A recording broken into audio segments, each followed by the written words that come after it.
Hello, everyone, and welcome to episode 7 of The Journeymen, a podcast dedicated to the work of overlooked and underrated filmmakers. On each episode, we pick a director who we more or less feel fits that description and work our way chronologically through their entire filmography. My name's Michael Pattison. I'm here with my co-host, Bobby Lowe. Follow us on Twitter at _Journeyman and subscribe to us through SoundCloud, Stitcher, TuneIn, YouTube, and or iTunes. This episode, dedicated to Kathryn Bigelow, is the second of 2 parts on that filmmaker and was originally recorded as part of our previous podcast, The Habitus, which aired on 16th of July 2018. Picking up where we left off on the last episode, on this one, we'll be discussing The Weight of Water, which Bigelow made in 2000, K-19, The Widowmaker from 2002, The Hurt Locker, 2008, Zero Dark 30, 2012, and Detroit from 2017. Okay, so despite the failure of the commercial failure of Strange Days, Bigelow continued to develop multiple projects. In 1997, she was developing an epic film called Custer Marching to Valhalla, based on a book by Michael Blake, who wrote Dances with Wolves. And it would have charted the rise and fall of General George Armstrong Custer. Specifically, it would have followed Custer's relationship with his wife Libby, as well as his military ascension and ultimate demise during the Battle of Little Bighorn. And at the same time, so I mean, we mentioned her political turn. This is around the time, because you've got this, you've also got, she was also at the same time developing, that was for New Line Cinema. She was also developing a project at Universal based on the 1970 killings of 4 students at Kent State. Right. During the height of the Vietnam War. They were protesting the war. And then the project that she ultimately ended up doing was an adaptation of Anita Shreve's novel The Weight of Water at Phoenix Pictures. She was actually also developing 2 other projects with working title, but I couldn't find information on them. So her next film was 2000's The Weight of Water. 2000, I think you'll find it. Sorry, 2000. Yeah, 2000's The Weight of Water. Dear Mr. Plaisted, I will be in Portsmouth on April 15th and would very much appreciate it if I could meet with you in your chambers that afternoon. Please respond by return post. Sincerely, Mrs. John Hornbett.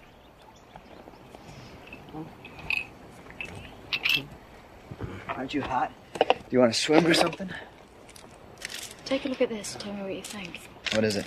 Oh, it's a letter Marin Hornbett wrote to the prosecutor. What do you think? Not much to it, is there? Take a look at the date. April 7th, 1875. That's 2 years after the trial. What possible reason could Marin have for meeting with the prosecutor then? Okay, I give. Louis Wagner was hanged 3 weeks after she wrote this letter. Maybe Marin couldn't live with the guilt and she wanted to confess before an innocent man died. Confess? I thought you were snapping a few photographs, not reopening the whole case. Well, aren't you curious? Yeah. I want to go back to the mainland, just for a few hours, look around the old courthouse in Portsmouth. Maybe there's a record of this meeting. Well, we are running a little low on wine. Alright, so, The Weight of Water, produced by A. Kitman Ho, Sigurjón Sigvatsson, and Janet Yang, for Studio Canal, distributed by Lionsgate Films, insofar as it was. Written by Alice Arlen and Christopher Kyle, based on the best-selling 1997 novel of the same name by Anita Shreve. So this premiered at TIFF in September 2000. Its first commercial release was in Italy in March of 2001, and it was released in France in July of 2002, got a limited release in the US or North America in November of 2002, and then was dumped straight to video in the UK in December of 2002. By which point her next film, which we'll discuss, had already been released. Yes, had already been released. So just to put that in context, you're talking about an English language French production with an A-list director and let's say 2 well-known a well-known British and well-known American actor, right? That premiered in 2000 but wasn't released in France for nearly 2 years. I mean, like when French films premiere at Cannes, they usually come out in France that summer, you know, and it didn't come out in the US until 2002. Budget of $16 million, North American gross $321,000, right? So, okay, before we get into any conversation about the movie, let me just summarize it. I've just adapted this information from the Wikipedia article. So the film consists of 2 stories unfolding in parallel. The first, based in historical fact, takes place in 1873 on the tiny, desolate Smutty Nose Island, one of the Isles of Shoals off the coast of Maine and New Hampshire, where 2 Norwegian-born women living there, in the only house on the island, were brutally murdered. Maren Hantvedt, played by Sarah Polley, a sister of one of the victims, survived by hiding in a sea cave until dawn. The murdered women were her older sister Karen Christensen and their sister-in-law Annette Christensen, played respectively by Catherine Cartledge and Vanessa Shaw. The Hantvedt's lodger employee Louis Wagner, played by Kieran Hines, was tried and hanged for their murders, mostly on the basis of circumstantial evidence and the testimony of Maren. And his conviction has been argued about and debated since, as some people think he couldn't have done it, and so on. The second story, which kind of frames the first, arguably, the second story is fictional and set in the present day, where Jean Janes, played by Catherine McCormack, a magazine photographer working on a photo essay about the murders, is travelling to Smutty Nose Island with her husband Thomas, played by Sean Penn, a famous award-winning poet who has been struggling with alcoholism. The boat is skippered by Thomas's brother Rich, played by Josh Lucas, who has brought along his girlfriend Adeline, played by Elizabeth Hurley, a great admirer of Thomas's poetry. As Jean becomes more and more immersed in the details of the 19th century murders after discovering a purported memoir of Maren's in the local courthouse archives, tensions begin to increase among the group on the boat, with unspoken resentment and mistrust surfacing, particularly between Jean and Thomas Janes, as Jean begins to suspect that Thomas is having or has had an affair with Adeline. Meanwhile, the events of 1873 play out in flashbacks that are periodically prompted by snippets of Maren's testimony, which, as the film unfolds, becomes increasingly suspect. Alright, so what did you think of this one? I mean, we talked about Strange Days being woefully miscast in its lead role.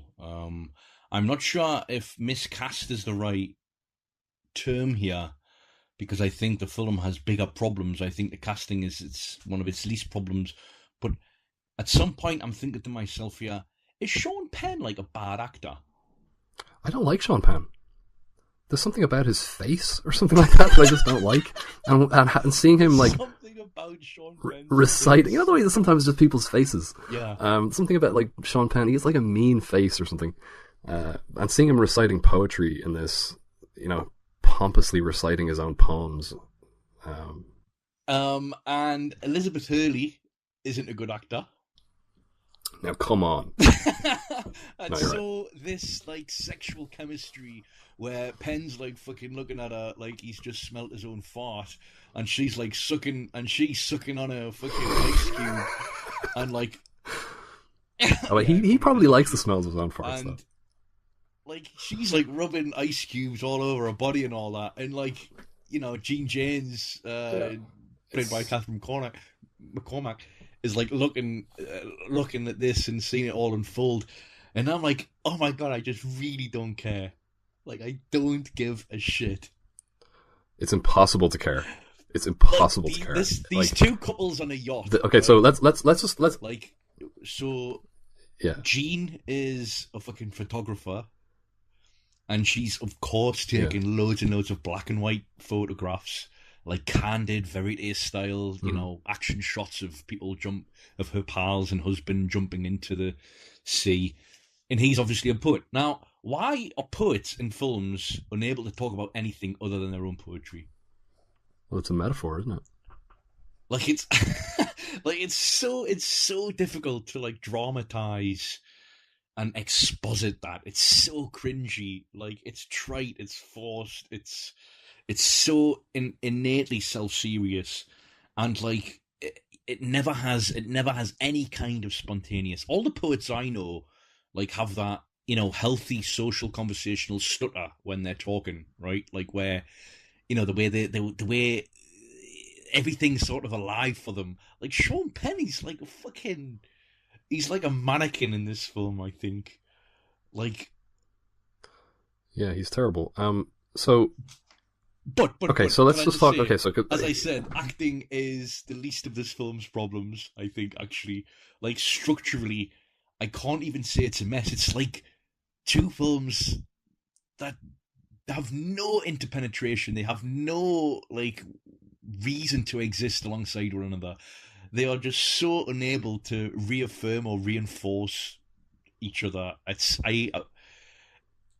What the hell is like I mentioned in the intro, this is a best-selling, and that's another factor. It's like this is based on a bestseller. Like you would think there would be some sort of innate interest, some pre-existing fan base, and yet the movie is just like, it's the one film in Bigelow. I'm like, most directors have one, but like this is just a complete whiff.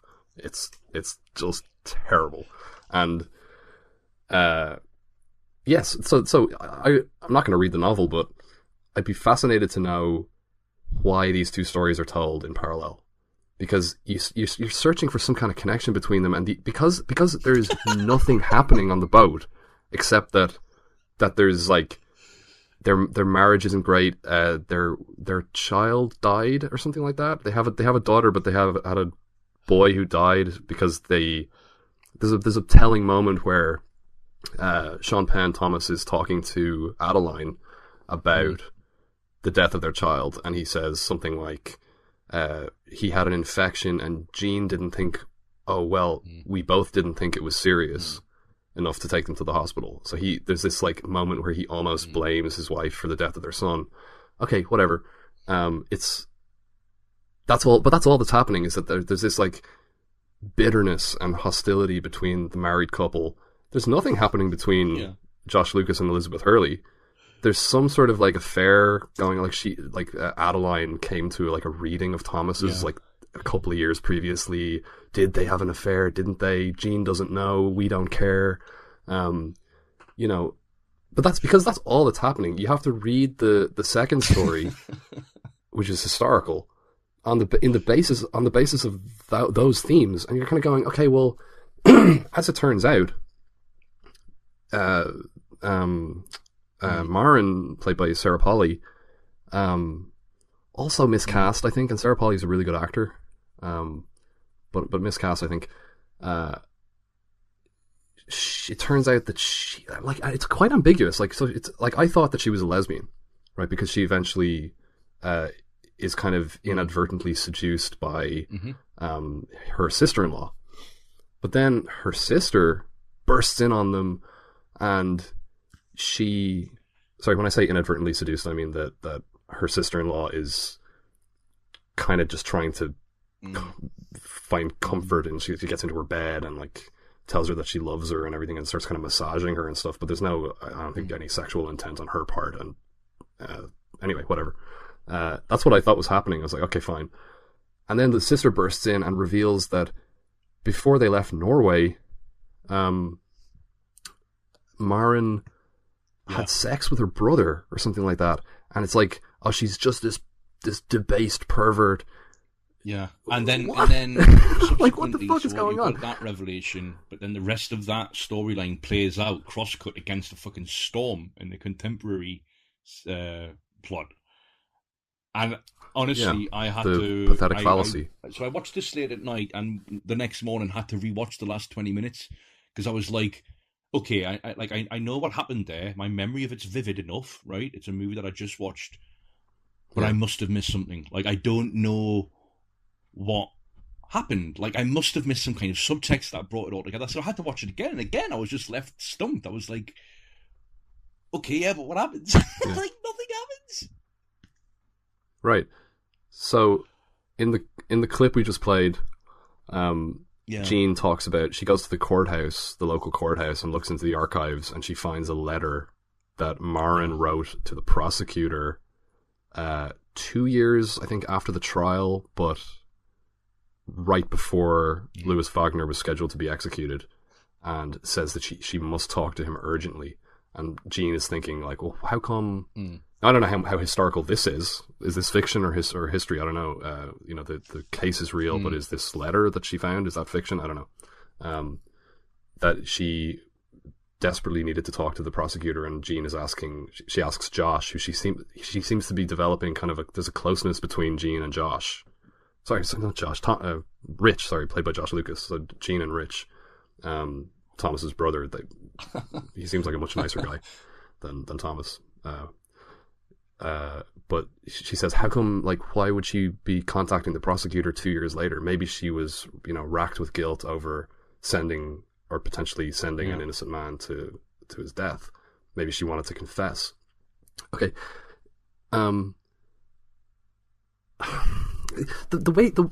Here's the other thing, right? The way that the historical story is structured, we're getting two different time periods, right?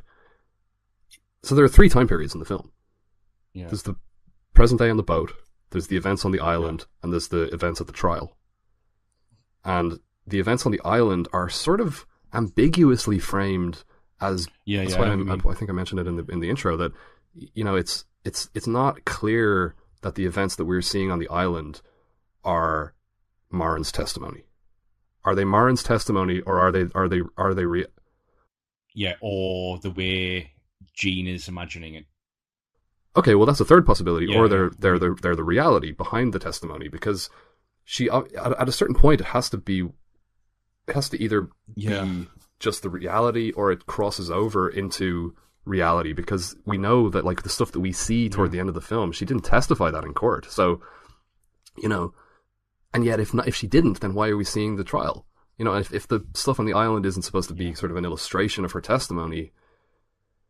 I know, mate. I know. Like, Roger Ebert draws unfavorable parallels to both the French Lieutenant's Woman, the John Fowles novel, and the A.S. Byatt novel Possession, both of which I've read, both of which have contemporary framing devices of couples connecting with other couples in the past, right?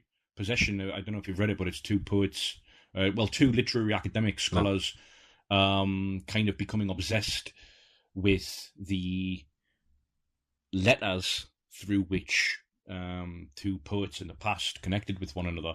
And I think as a literary device, a literary form, I think that can work really well. Like people being moved by encounters with and pilgrimages to niche sites of interest, like in Whitechapel Scarlet Tracings by my man Ian Sinclair. That's around people who are kind of obsessed with Jack the Ripper and the mythic qualities of it, and taking it to like outlandish extents. In the film, doesn't really work, because I'm not moved at all by Jean's attempts to connect with this history, and her discovery of not at all. No, this letter that leads her to think that he didn't do it. No, it just does not. It's not established that we don't care about. We don't care about the relationship between the people on the boat. We don't care about the only one of those four people who has any connection to the other storyline is Jean, and we don't care about her connection to it. And within the historical story, I mean, the historical story is way, way more compelling than the fictional story. But even at that, I mean, the film I should say actually, I watched K-19 The Widowmaker before I watched this, and I was thinking, what is it with Kathryn Bigelow and her interest in Russian history? Because I thought this was set in Russia. I don't know why. I didn't think it was set in the US. I thought it was actually set in Russia. Yeah. And then when I realized that it's actually set off the east coast of the US, these must be Russian immigrants, but they're Norwegian. And maybe the fact that her mother is of Norwegian descent drew her to this. This maybe that's why she knew about the story, or maybe her mother had told her about it. I don't know. Aside from obviously there being this novel. And I kind of I like the premise of like haunted spaces, because she goes to the island and the house is long gone. It's like, oh, this must have been the kitchen. And it's a similar kind of, I mentioned David Lynch's Hotel Room when we were talking about The Loveless. It's a similar kind of premise in that, where it's like some kind of like evil space that was just sort of by happenstance encapsulated by a hotel room. Mm-hmm. And that kind of thing. So it's like, I don't know, I was kind of drawn to that idea initially, but that's not what the movie is about. That's just me.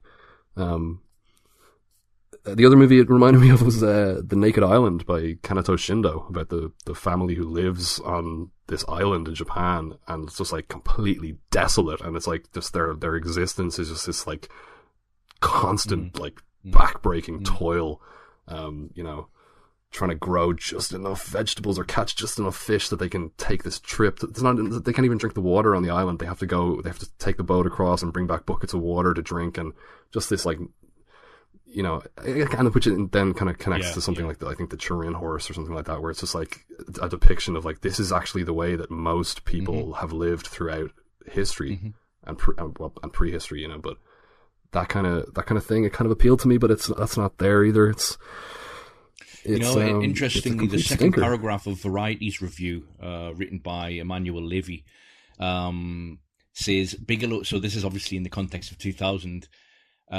Bigelow is an audaciously talented filmmaker determined to push the envelope for women directors. The good news is that after stumbling for a decade in which she made only 3 films, Blue Steel, Point Break, Strange Days, Bigelow has given up on her attempt to belong to the Hollywood Boys Club by making viscerally exciting, ultra-violent actioners. She sees this film as evidence of a profitable, productive turn for Bigelow. Wow. I know. So she liked the movie. She's ambivalent. She does like it. She says, artistically speaking, The Weight of Water is Bigelow's first film in 5 years. First film in 5 years, is her richest, most ambitious and personal work to date. Commercially, however, it may be her most problematic. I mean, that's sure. Yeah. And says, I also sorry. No, continue. I was also going to say that. I can't remember what film we mentioned this in relation to. It might have been like Poetic Justice or something like that. That was more about people having rows, how uncomfortable it is. But even worse than people having rows is couples in the company of other couples being really passive aggressive to each other, and just like watching that going on is just skin crawling. Like being in the company of a couple who are in a fight but are making, like playing nice for the company. I think if it's done plausibly, if it's written and acted well, I can be totally enthralled by it. You mean like in Kill List? I can't really remember it in Kill List. The dinner at the beginning, but yeah. I was thinking maybe more Carnage, the Polanski film, which I think is, Yeah, sure. Yeah. But the point is, nobody has a chemistry here. Like, I don't believe that. What's he called? Josh Lucas, is it? That's the name. The actor Rich. Josh Lucas and Sean Penn. I don't believe that they're brothers. I don't believe that Gene and Thomas are a couple. I don't believe that Rich is going out with Adeline. That's the most plausible of them. Yeah, maybe. Or the least implausible. Yeah. Like, do you think? What do you make of Kieran Hines as Wagner? Oh, he's fine. Yeah, he's all right. He's actually probably the best character in the movie, I think. Yeah. Yeah, he has rheumatism and he's using it as an excuse to kind of like harass the women in the house and take advantage of them. Yeah. Like he's not. I do like that he's not portrayed as this like. Yeah. You mentioned in 10 Rillington Place the way that John Hurt's character is not. Tim is not portrayed as this kind of like angel. He can be an asshole. And this guy is obviously not the nicest guy in the world. Yeah. Okay, all right. Let's wrap it up. What would you give this out of 10? 2. 2. Me, yeah. Also, like I don't know. In the context of watching like her films, and in the context of watching it for an episode, I initially had it down as 3, but just in the process of thinking about it, and the fact that I had to go back and watch the final 20 minutes just to confirm that fucking nothing happens in them. And I probably wasn't as bored by this as I was by Strange Days, but I disliked it more. Yeah, no, I know what you mean. All right, so her next project was 2002's K-19, The Widowmaker, Jackals have found us. It's an American destroyer. Captain! The Americans are contacting us on the emergency band. The helicopters reported our men on deck, and the captain is offering assistance. Tell them we don't require assistance. We're just getting some air.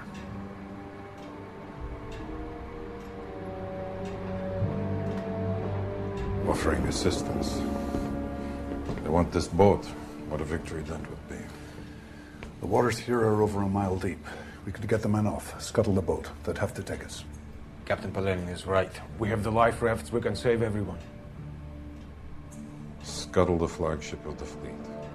Present my crew to the Americans for interrogation. Your duty now is clear, Captain. You must save their lives. My duty is to defend the state, and I will do that to my last dying breath. You're defending nothing but your own ambition. Tell that to the men who are dying down there. Go on, tell them.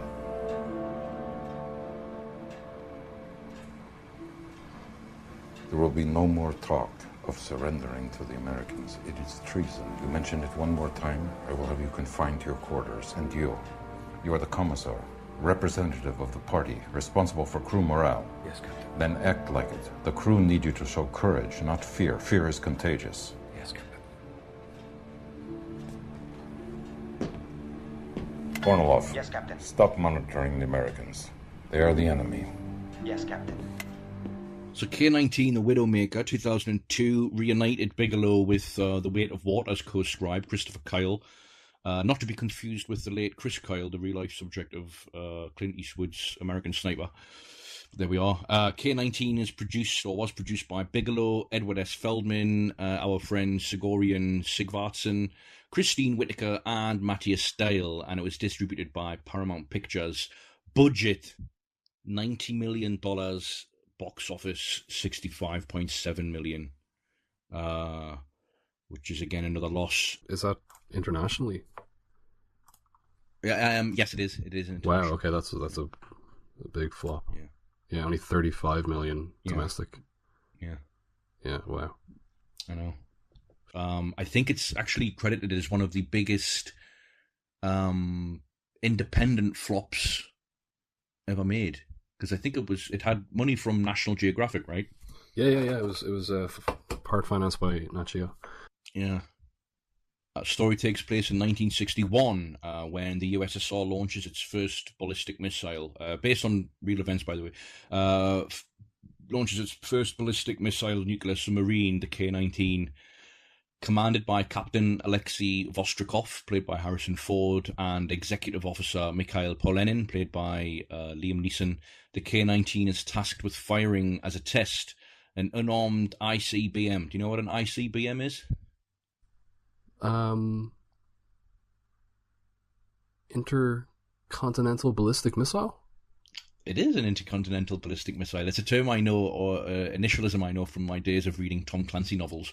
But anyway, they're tasked with testing an unarmed ICBM in the Arctic before then going to patrol an area in the Atlantic Ocean that's within striking distance of New York and Washington, D.C.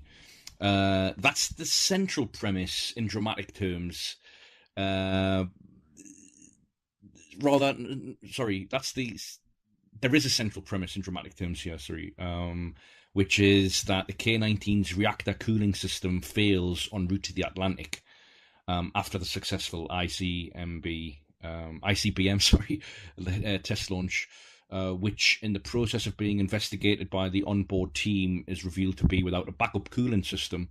It also becomes clear that the submarine has chemical rather than nuclear suits on board, which means that any team sent in to fix the reactor is vulnerable to radiation.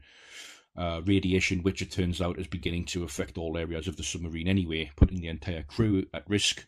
That's the central premise, as I say, but there are problems that befall the K-19 before then, such as Vostrikov discovering that his reactor officer is drunk and asleep, and he subsequently replaces him by what turns out to be a quiet, self-sacrificing hero in Peter Sarsgaard, who plays Lieutenant Vadim Radchenko. And then the submarine's doctor is knocked over and killed in quite a comical fashion, I must say. And then he too must be replaced. And then, as if all that weren't enough, at the official launch of the K-19, before it's even left Russia, the bottle of champagne that's traditionally thrown against its hull fails to break. which I suppose confirms the bad luck to come. As I said, it's based on real events. I knew nothing about these. I remember it's based on real events that weren't revealed until that's right. Until 1989. Yeah, that's right. Yeah, it opens with text saying that this true story could not be told for, what is it? It was 1961, right? Yeah, it was all classified. So and 28 years. Yeah, and they weren't able to mourn any of the victims either officially. So there's a coda set in 1989, right? Yeah. Where they where they all meet up again 28 years later. But yeah, I mean, so you mentioned at the end of the segment for The Weight of Water that Strange Days bored you more, but that Weight of Water was worse film. Weight of Water, this film kind of bored me more than The Weight of Water. Wow. Okay. Yeah, in a really, really weird way, because I've name checked Tom Clancy. I was a huge fan of his novels when I was like a young teen, I guess, when I first started reading books that were too heavy for my muscular infrastructure. The only one I ever read was Patriot Games. So the first that I read was The Hunt for Red October, right? Which was at the time based on, I think, the biggest submarine that had been nuclear submarine that was in existence. And it was the novel that introduced me to Jack Ryan, and it was the first novel of his that was adapted into a film.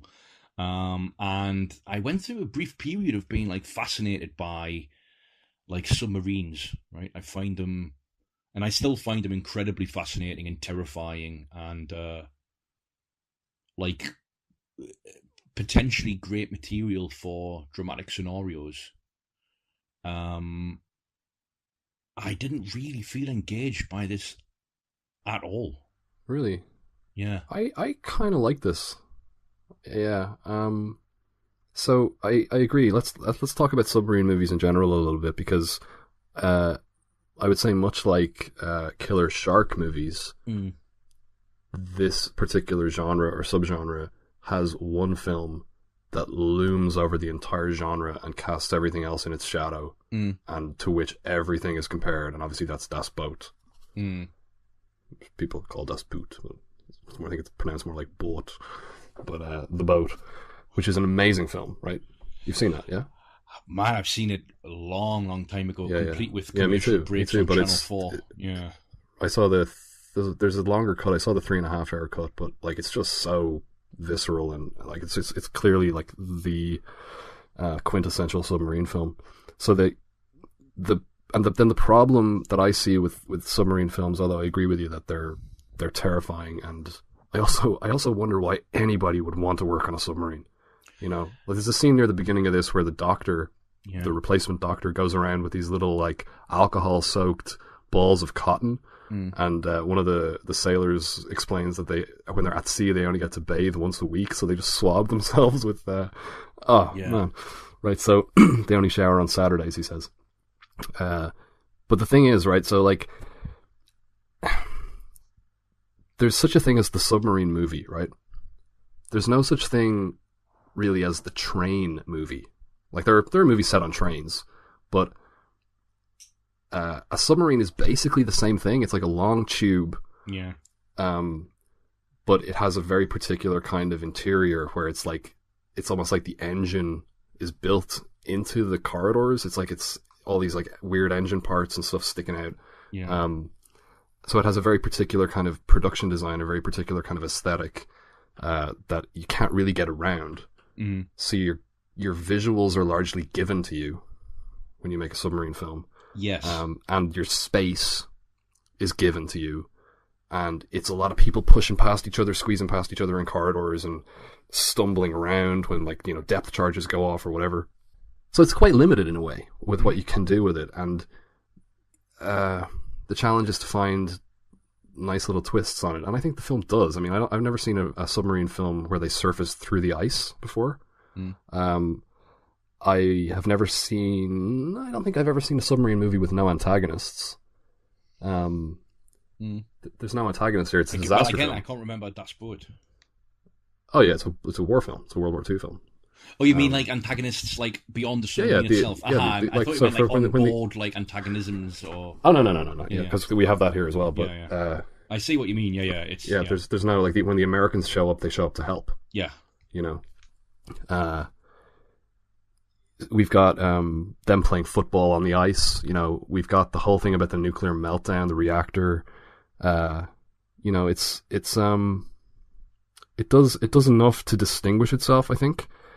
And in terms of staging tense set pieces, that whole sequence where they're going into the reactor and they're coming out with radiation burns is so terrifying. And they're like vomiting. It's like the way that they're vomiting something that doesn't even look like vomit. It looks like the stuff that Brundlefly disgorges in the fly. It's like it's I mean, I didn't think it was a great film, but I mean, it's certainly better than The Weight of Water. I mean, and Strange Days. It's way better than Point Break. It's Point Break. I mean, okay. I think the elephant on the ship here is the accents. Yeah. Like so Harrison you mentioned Ford, I think might be his worst performance of his career. Yeah.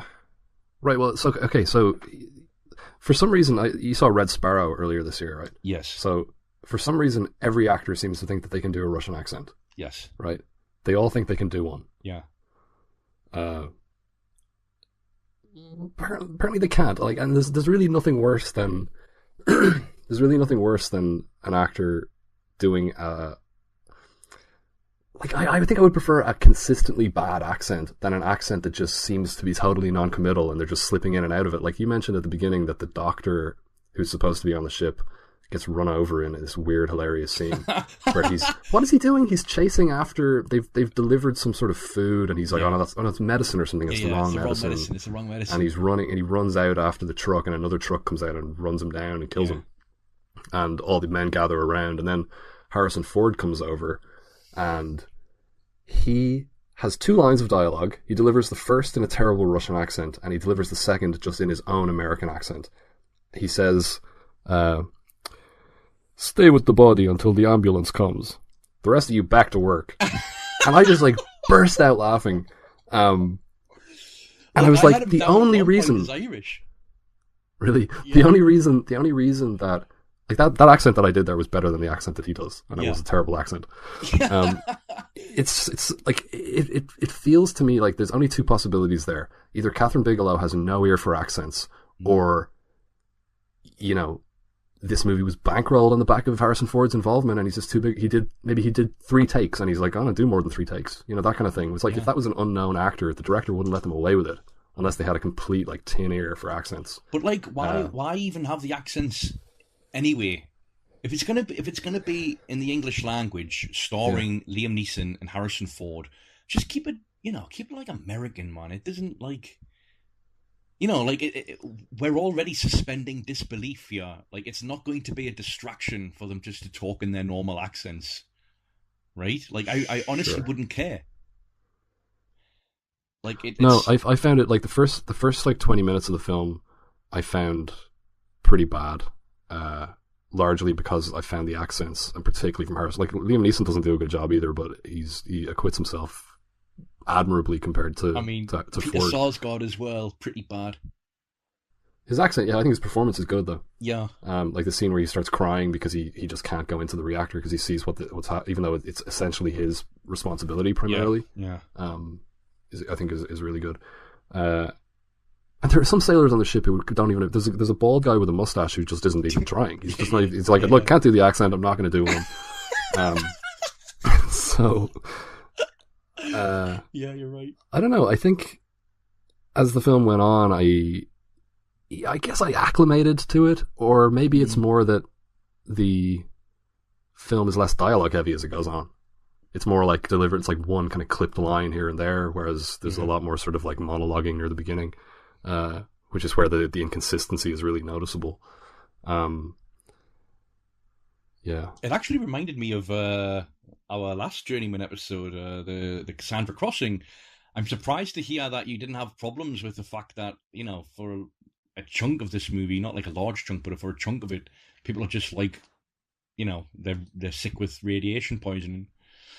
Yeah, but it's different though. It's like there's a ticking clock. There's a horror to what they're doing, and a bravery to what they're doing, like in the self-sacrifice, and like the guy who's left in there for like they're supposed to go in for 10 minutes, and the captain says, like, we don't have radiation suits, like, they may as well go in there in their nightshirts or whatever. Yeah, rain jackets, I think he says. Rain jackets, he says. Okay, so tell them that these will help. So they lie to the men and tell them that, oh yeah, you'll be okay as long as you don't stay in there longer than 10 minutes, even though they know that they're probably going to die.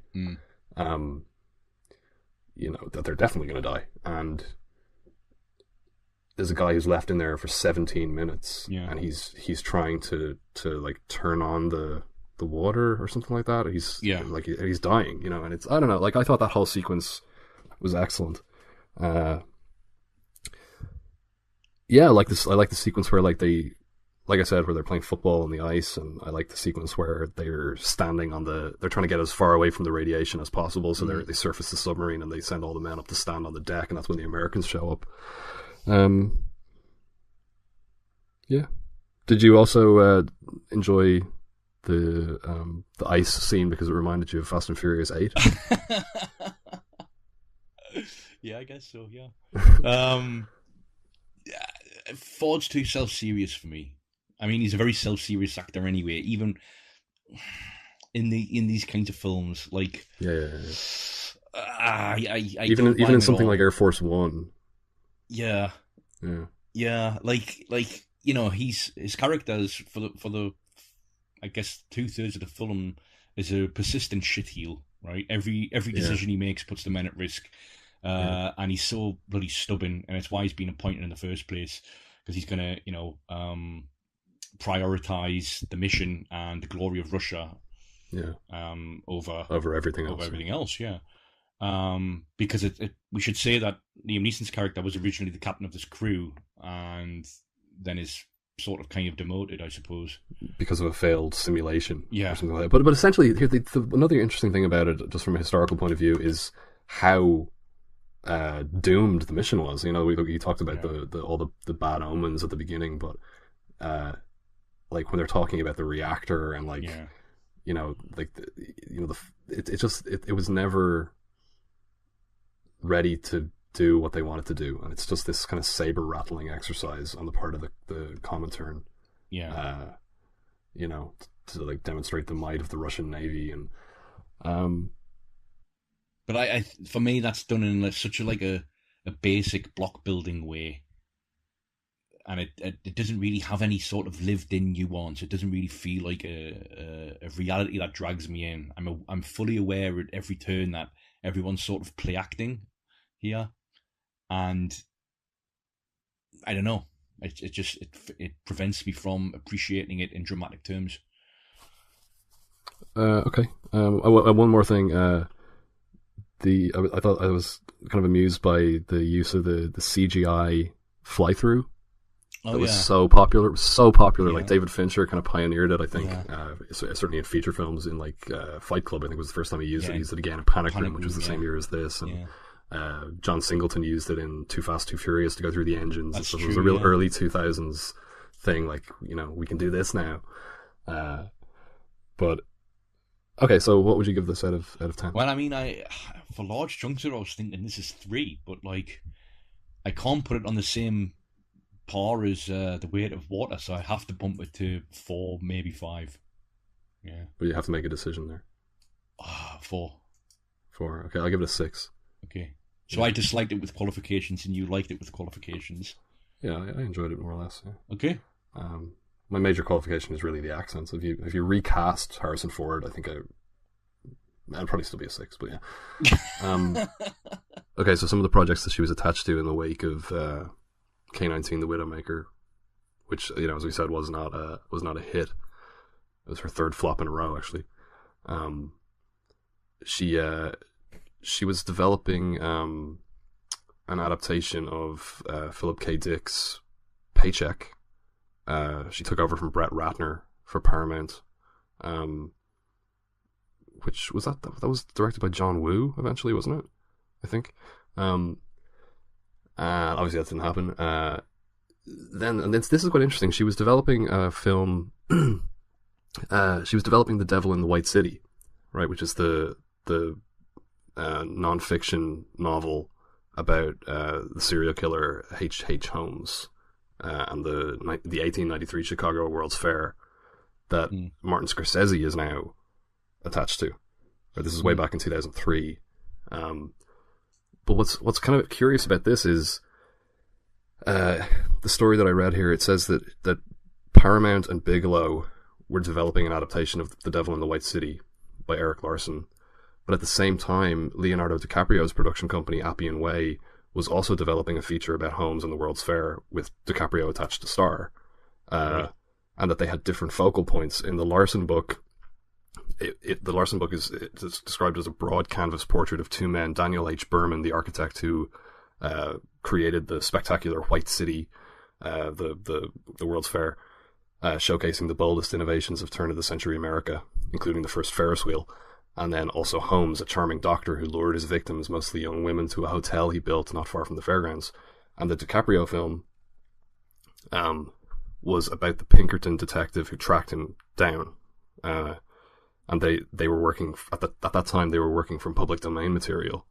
And Holmes was arrested and hanged in 1896, and so there are ample historical documents on the case. So that project stalled over creative differences between Bigelow and Cruise Wagner Productions, which was Tom Cruise. Tom Cruise is involved as a producer. But what's weird about that is that now, 15 years later, Leonardo DiCaprio is still developing his Holmes World's Fair project, but now his is based on The Devil in the White City. And he's set to star in the adaptation of that material for Scorsese. So he must have picked up the rights to that at some point. Okay, and then also in 2003, she developed a pilot for Fox, which was untitled. It was about it was loosely inspired by a Playboy magazine article from reporter Mark Bowl. Okay, so this is the first time that she worked with Mark Bowl. It was a one-hour drama revolving around a 23-year-old woman who poses as a 16-year-old high school student in order to investigate a drug ring. Complications arise as she has to navigate the world of high school all over again and slowly becomes emotionally attached to the person she's supposed to be investigating. The producer described it as, this is a slice of middle American life with the social structure of high school, teenage cliques, and how people relate to their parents, all under the filter of a really interesting law enforcement story. It's like 21 Jump Street meets Point Break. Well, that they said also in that article that the Fox is careful to avoid any comparison to the other undercover cops in high school thing that launched the Fox network or whatever back in the 80s. But it's interesting that's the project that she first came in contact with Mark Bowl on. Yeah. All right, so there's one other little project that we need to talk about before we get on to her next feature film, and that is a short film that she directed for Pirelli in 2007, which is, correct me if I'm mistaken, is a tire company, right? Yeah, it's tires. I always understood to do tires anyway, yeah. Because of well, I mean, judging by the film, that's certainly what you come away with, because you do definitely leave this film thinking, God, there must be some great tires on that car. It's an 8-minute action short called Mission Zero, starring Uma Thurman as herself, becoming the target of some sort of assassination, coordinated assassination attempt. Yeah, where everybody's in on it, seemingly. Yeah. From everyone from, the kid who she passes, who then, talks into his walkie-talkie, and then all of a sudden, everyone is potential assassin. I mean, it's basically just one big car chase. I thought it was pretty bad. Obviously the reference point would be the series of short films that BMW produced in the early 2000s, the Hire. It was a series of 8 films, and people like Alejandro González Iñárritu and Guy Ritchie and Tony Scott and John Woo and Wong Kar-wai directed those films. which are similar kind of things with Clive Owen. And then Neil Blomkamp directed one a couple of years ago that was called The Escape. But they're just, car chase action scenes. Yeah, none of which BMW. are as good as one of the best short films ever made, which was by Michael Mann for Lucky Star. The film was called Lucky Star, and it was a trailer for an upcoming film starring Benicio del Toro. So I thought, and then the film itself was never released. And then years later, I was like, having forgot about it, I kind of looked it up again. And it turned out that it was always a promotion for Mercedes. And it was never actually a trailer for a feature. But honestly, it just really made me want to watch that film that one is never made. What year was it? That was 2002. All right, so the same year as Mercedes-Benz, yeah, and it was to promote their SL500 model or car. Right, so I mean, this is 2007. This is probably just a similar kind of thing. Yeah. A couple of years later, another company going, okay, let's do the same thing. Yeah. Let's make another car chase short. Problem with this one is, it's not cool. No, it's corny. Not. It's corny. It's very corny. It's corny, yeah. And it's not funny either. It's very not funny. It falls in that uncomfortable middle ground where, like, the higher movies are kind of cool. Yeah. Except for Guy Ritchie's one, but which is kind of similar to this. It's all about Madonna. It's called Star, and it's all about whatever. Yeah. That was when he was married to Madonna, and it was around the time he made Swept Away and all that kind of stuff. So he's having a bad run, let's say. Yeah, so it got worse. Revolver is just the worst. But I thought you loved Revolver at the time. No, I remember you like waxing lyrical about its no. philosophical. That was a crazy dream you had, like Uma Thurman in this movie, because there is a twist at the end of the movie that all of this, all these assassination attempts are actually part of some sort of VR thing. Right, she's in the Pirelli car dealership, and like just rubbish. Just like it needs to be cool or it needs to be funny, and it's neither. Yeah. What would you give it out of 10? Like, it's so hard with these films because they don't feel like films because I'm watching them. I'm always aware that they're promotions, so I'm just like, yeah, it's fine, But I know what you mean. Like, I watch it and I don't even feel as if I have like a critical mindset even switched on. So like everything you say about it now, I'm like, oh yeah, that's totally true. But like I wasn't even thinking about that when I was watching it. Like 4, 3, something like that. I'll give it a 2. Really? So okay. Yeah, I'm gonna go still 3. Still better than The Way to Water, though. Yeah, I mean, no, it's not. It's not as bad as that. Okay, all right. So her next feature film was 2008's The Hurt Locker. You the guy in the bomb suit? No, sir. Sir, that's Sergeant James. He's right here. Hey, James. Yep. Someone's here to see you. Oh, shit. You the guy in the flaming car, Sergeant James? Good afternoon, sir. Yes, sir. Well, that's just hot shit. You're a wild man, you know that? Yes, He's sir. a wild man. You know that? Why don't I shake your hand? Thank you, sir. Yeah. How many bombs have you disarmed? I'm not quite sure, sir. Sergeant. Yes. I asked you a question. 873. 873. 873. That's just hot shit. 873. They're counting today, sir, yes. That's got to be a record.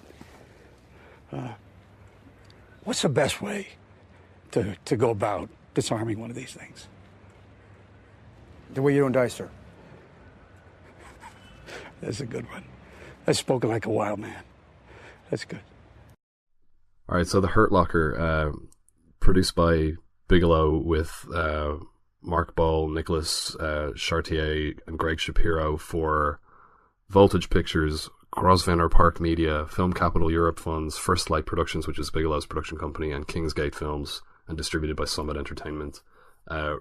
Based on a screenplay by Mark Ball, premiering at the Venice Film Festival in September of 2008, released in the US in June of 2009, and in the UK and Ireland in August of 2009. It went on to win Best Picture, Best Director, Best Original Screenplay, Best Sound Editing, Best Sound Mixing, and Best Film Editing, making Bigelow the first female director to win Best Director in the history of the Academy Awards, and there hasn't been another since. Okay, so Following the death of their well-respected staff sergeant, played by Guy Pearce, in Iraq, Sergeant J.T. Stanbourne, played by Anthony Mackie, and Specialist Owen Elridge, played by Brian Geraghty, find their explosive ordnance disposal unit saddled with a very different team leader. Staff Sergeant William James, played by Jeremy Renner, is an inveterate risk-taker who seems to thrive on war, but there's no denying his gift for defusing bombs. Okay, so I saw this film back in 2009. Yeah. I hadn't seen it since. I thought it was okay at the time. Yeah. I remember being kind of swayed by, I remember reading reviews on like socialist websites that were, I remember, I think it was the World Socialist website that called it an indication that a certain, they always use the word layer when they're talking about, social classes, and like a certain layer of the American middle class had now sort of resigned itself to the state of war, and this was a sort of an apolitical normalization and depoliticization of war. I was kind of swayed by that, but they're sort of obsessed with trying to discern the political, inclinations of the authors of these films, which I don't really care about anymore. So I enjoyed it more this time. Yeah, I think I wrote at the time about this film. I didn't see it at the cinema, but like you, I was reading, the likes of David Walsh at the World Socialist website, and very much taken into those kinds of political readings of these films. And I wrote at the time that I think the film sanitizes war, and the Iraq War in particular, by not speaking against it. And that's unfortunate. That this sanitizing artwork has been lauded to the extent that it has is indicative of an intellectual crisis, because the implication is that artistic objectivity, in air quotes, of this sort is not only attainable, but it is also of inherent merit, and it is a thing to be admired. It's a weird film, right? I'm still surprised that it won Best Original Screenplay just because of its structure. Sure. You've got 7 bomb disposal set pieces, including the first in which Guy Pearce snuffs it. 7? I've written down 7 here. Because I have 7 set pieces, but they're not all bomb disposal set pieces. Okay, so 7 set pieces then, sure. Sorry. Yeah. And it's almost like a video game in the way one just progresses from one to the next. And you've got 2, I guess, downtime sequences that sort of characterize, or intended to characterize, these people belatedly, I guess, because we get to know them primarily through those set pieces. But just the very nature of the film going from one to the next. I mean, it's a very, very unusual way to introduce Renner immediately to us after Guy Pearce dies. There's no way of segueing from the first set piece to the second. It's just he has one in which one person dies, and then immediately back into another. Which is we have a brief introduction of him. Yeah. In his quarters, when he's playing or whatever. his radio, his metal music. Yeah. Yeah. So let's just go through. Let's make sure that we have the same 7 sequences in mind. Okay, so we got the opening sequence in which the team leader, played by Guy Pearce, is killed while trying to dispose a bomb that's detonated by an insurgent with a mobile phone. Yeah. The bomb is hidden under some bags of rubbish. Then the second one, the first one that Jeremy Renner is the team leader in, and in which he demonstrates his kind of arrogance and recklessness by setting off a smoke bomb purely to conceal himself from his team. Yeah. Yeah, right. And that one is the one where the taxi pulls up, and Renner pulls his gun on the guy in the taxi, and there's a whole standoff there, and we're not really sure exactly what he's doing, the taxi guy.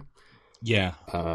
And there is a moment where there's one line which, if you were so inclined, you could read as the film speaking against the war, which is Renner kind of walks away from that confrontation and says to himself, well, if he wasn't an insurgent, he sure as hell is now.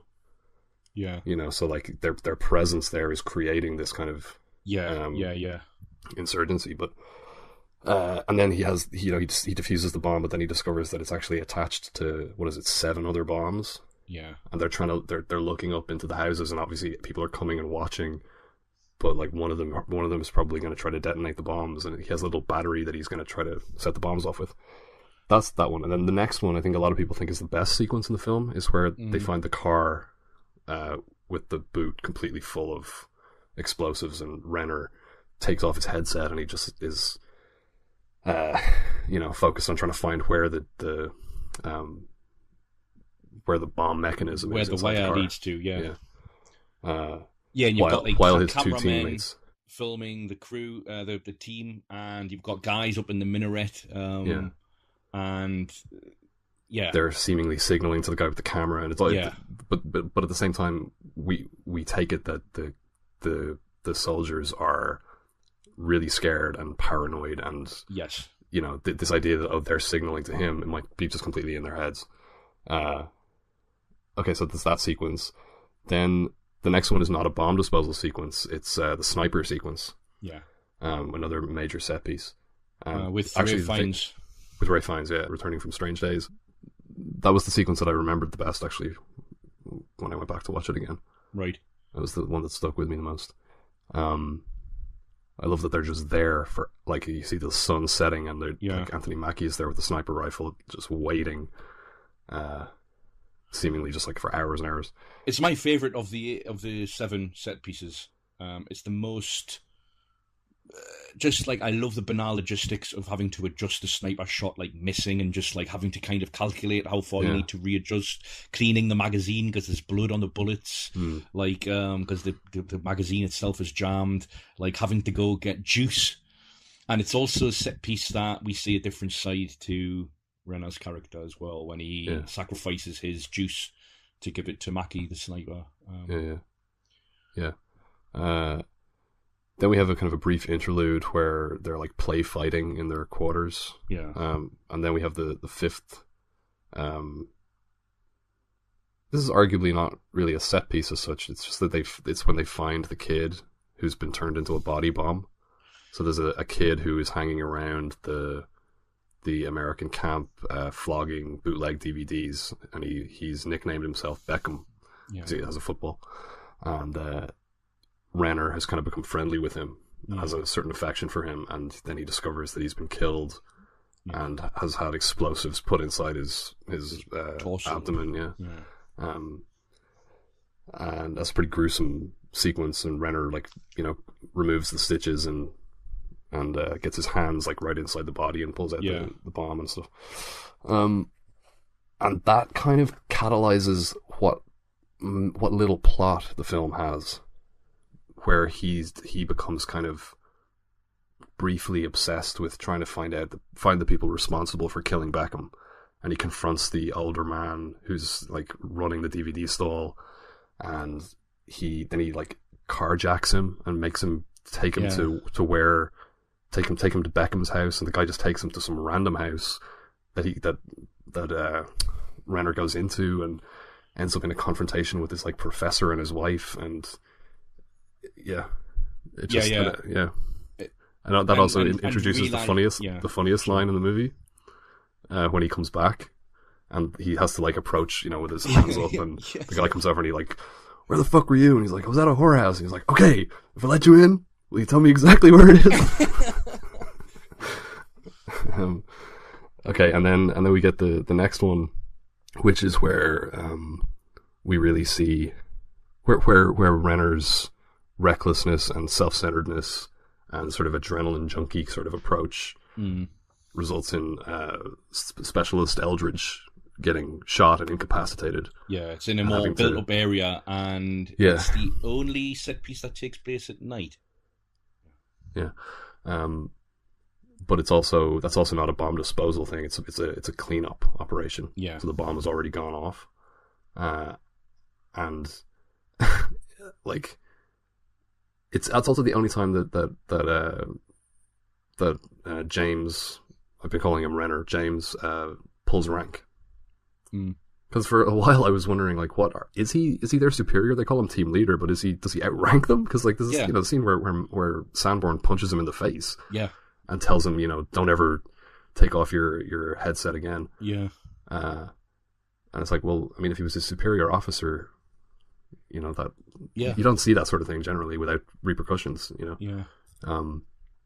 But that's the only time he pulls rank. He says, he says something about, like, he has this like image of them, like the insurgents hiding in the shadows of the trees and laughing at them while they clean up the mess. And he decides he's going to take his team, who are not like a combat team. They're, bomb disposal unit. So he says, we're going to go and get them. But like, he doesn't seem that he has a plan. And that's the one time that they just seem completely out of their element. And, because he sends one down one alley, one sends down them all another. off in different directions. He says like, let's meet, and they haven't even like confirmed their rendezvous when he's just like, he's fucking. Sanborn's like, meet where, and, but because he's run off, they have to then prioritize protecting him. Over the fact that there's some confusion as to what it is. So that's the penultimate set piece. And then the final one is really great as well. It's the guy who has had a bomb, like a suicide vest, bolted to his body. And is begging them to help get it off him. They have to initially decide whether or not he's bluffing. Trying to trap them, And obviously it's James Renner who obviously takes it upon himself to meet the guy in the open. He establishes a 75-meter circumference, and obviously tries to then debolt this suicide vest. And fails. Because there's a timer on the bomb, And I'd forgotten when I was watching it again for the first time since 2008, 2009. 2009, sorry. I'd forgotten if he whether or not he got it off the vest. And I was in terms of like dramatic plausibility, I'm glad he doesn't. Because it's a really shocking moment when he doesn't, and the desperation with which, because he does get one bolt off, right? Then he sees that they're like 10 or 12 bolts or whatever. And he actually apologizes to the guy. He just says, "I'm sorry." Who doesn't seem to speak any English, but he's just horrible. like, "I'm sorry." So I agree with you that the film, and this is kind of my one criticism of the film, I suppose, is that I love the boot full of bombs sequence. And the sniper sequence that follows. Those are my two favorites, and those are the third and fourth of the 7 set pieces. And I like the others. I like the body bomb. I like the green zone one, where they go what Sanborn describes as Haji hunting. And the bomb vest at the end, but it does kind of feel like a film that, and this is interesting that you said that like it's interesting that it won Best Original Screenplay, because it does have that weird, would you call it episodic, I suppose? It's just like a series of bomb disposals with no plot really carrying through. What it has that pulls it all together is ostensibly a character study of William James. How interesting do you think that is? I mean, we get glimpses of a life back home. I'm much more intrigued by the characterization that happens through the action rather than those kind of written in convenient episodes or interludes, rather, in which through conversation he reveals, more things about himself and whatnot. There's that one. Is it straight after the final set piece where he's in the van with Mackie? Anthony Mackie, sorry. I keep forgetting Sanborn, that's right. And they're like, why are we even here? And that's the closest that we get, I think, to. But Sanborn says, and we get James, James can't really answer him, right? And the film James says he's never really thought about it. Yeah, he doesn't really think about it. He's there because he feels at home there. And then the film opens with a quote from Chris Hedges saying that, right. war is like a drug, and it's effectively about, like, because I mean, in the past, there's a reason that we have the word warrior. Yeah. Like there are people whose lives are based around this kind of perpetual involvement in warfare on that level, not necessarily on like an executive level, Sure. but just like, they are warriors. And that's kind of what, like, William James is kind of like a modern warrior who just is, and then doesn't feel at home anywhere else. But then at the very end of the film, you've got this kind of coda, and where he goes back home, and he has difficulty adjusting back to normal American life, right? Like where he's in the supermarket and he's tasked with deciding what cereal to buy, and we get that lovely, gorgeous shot of him in the shopping aisle, and like just shelves upon shelves of cereal boxes, and he's like, that decision there is more of a dilemma to him, I think, than anything he faced on the front line in Iraq. And it's a very sort of cheap. Although he doesn't seem to way agonize of over the decision either. He just seems to grab the one that's in front of him and throw it in the trolley. But like, it's as though he's just completely disinterested. It's just like it's a decision of absolutely no consequence. Like, he just doesn't understand why there are all these different choices, Yeah. And then he tells his son that he doesn't love him. Yeah, it's more or less, he says, Yeah. as you grow up, you love your Jack in the Box, but eventually, and you love your toys, you love playing with your toys, but as you get older, you'll find that you love fewer and fewer things. And when you get to be my age, you might find that it's only one or two things. And I thought that he was going to say, I love my family and I love the war. That he goes, but I think it's only one thing. And then we get these shots of him back in Iraq. But the film, in brief moments, feels like it's undercooked on those levels. Like, yeah, I think so. And it's like that. It's caught between being a very bold, experimental narrative film, and having to kind of ground it in the more traditional character study aspects of what we would expect from a film about a soldier on the front lines. And that is a weakness for me. However, it is, as a film, as a director who is primarily known for her action sequences, this is Bigelow's most action-packed film in a way, because it just completely promotes that over any kind of semblance to character for vast chunks of it. Yeah, but Point Break has better action scenes. No. I'm like, that's debatable. Like, okay, sure. But like, this is her most action-packed. Like, even if the action sequences in Point Break are arguably better. Yeah, although I don't know, like some of these sequences that we're talking about, Or maybe it's the suspense maybe contest set pieces. Right, that's what I was going to say. It's like suspense / action with an emphasis on suspense, I think. Yeah, sure, okay. All right, so what would you give this out of 10? I'm gonna go.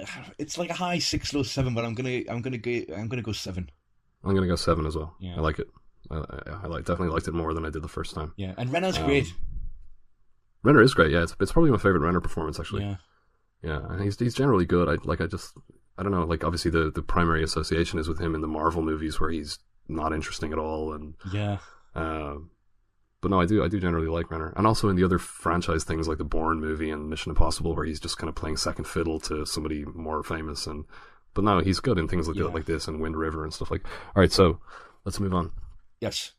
All right, so the project that Bigelow was developing after she won all these, this slate of Oscars for The Hurt Locker was a film called Triple Frontier, again written by Mark Boal, and it was described as a high-stakes ensemble project set in the notorious border zone between Paraguay, Argentina, and Brazil, where the Iguazu and Parana rivers converge, making La Triple Frontera difficult to monitor and a haven for organized crime.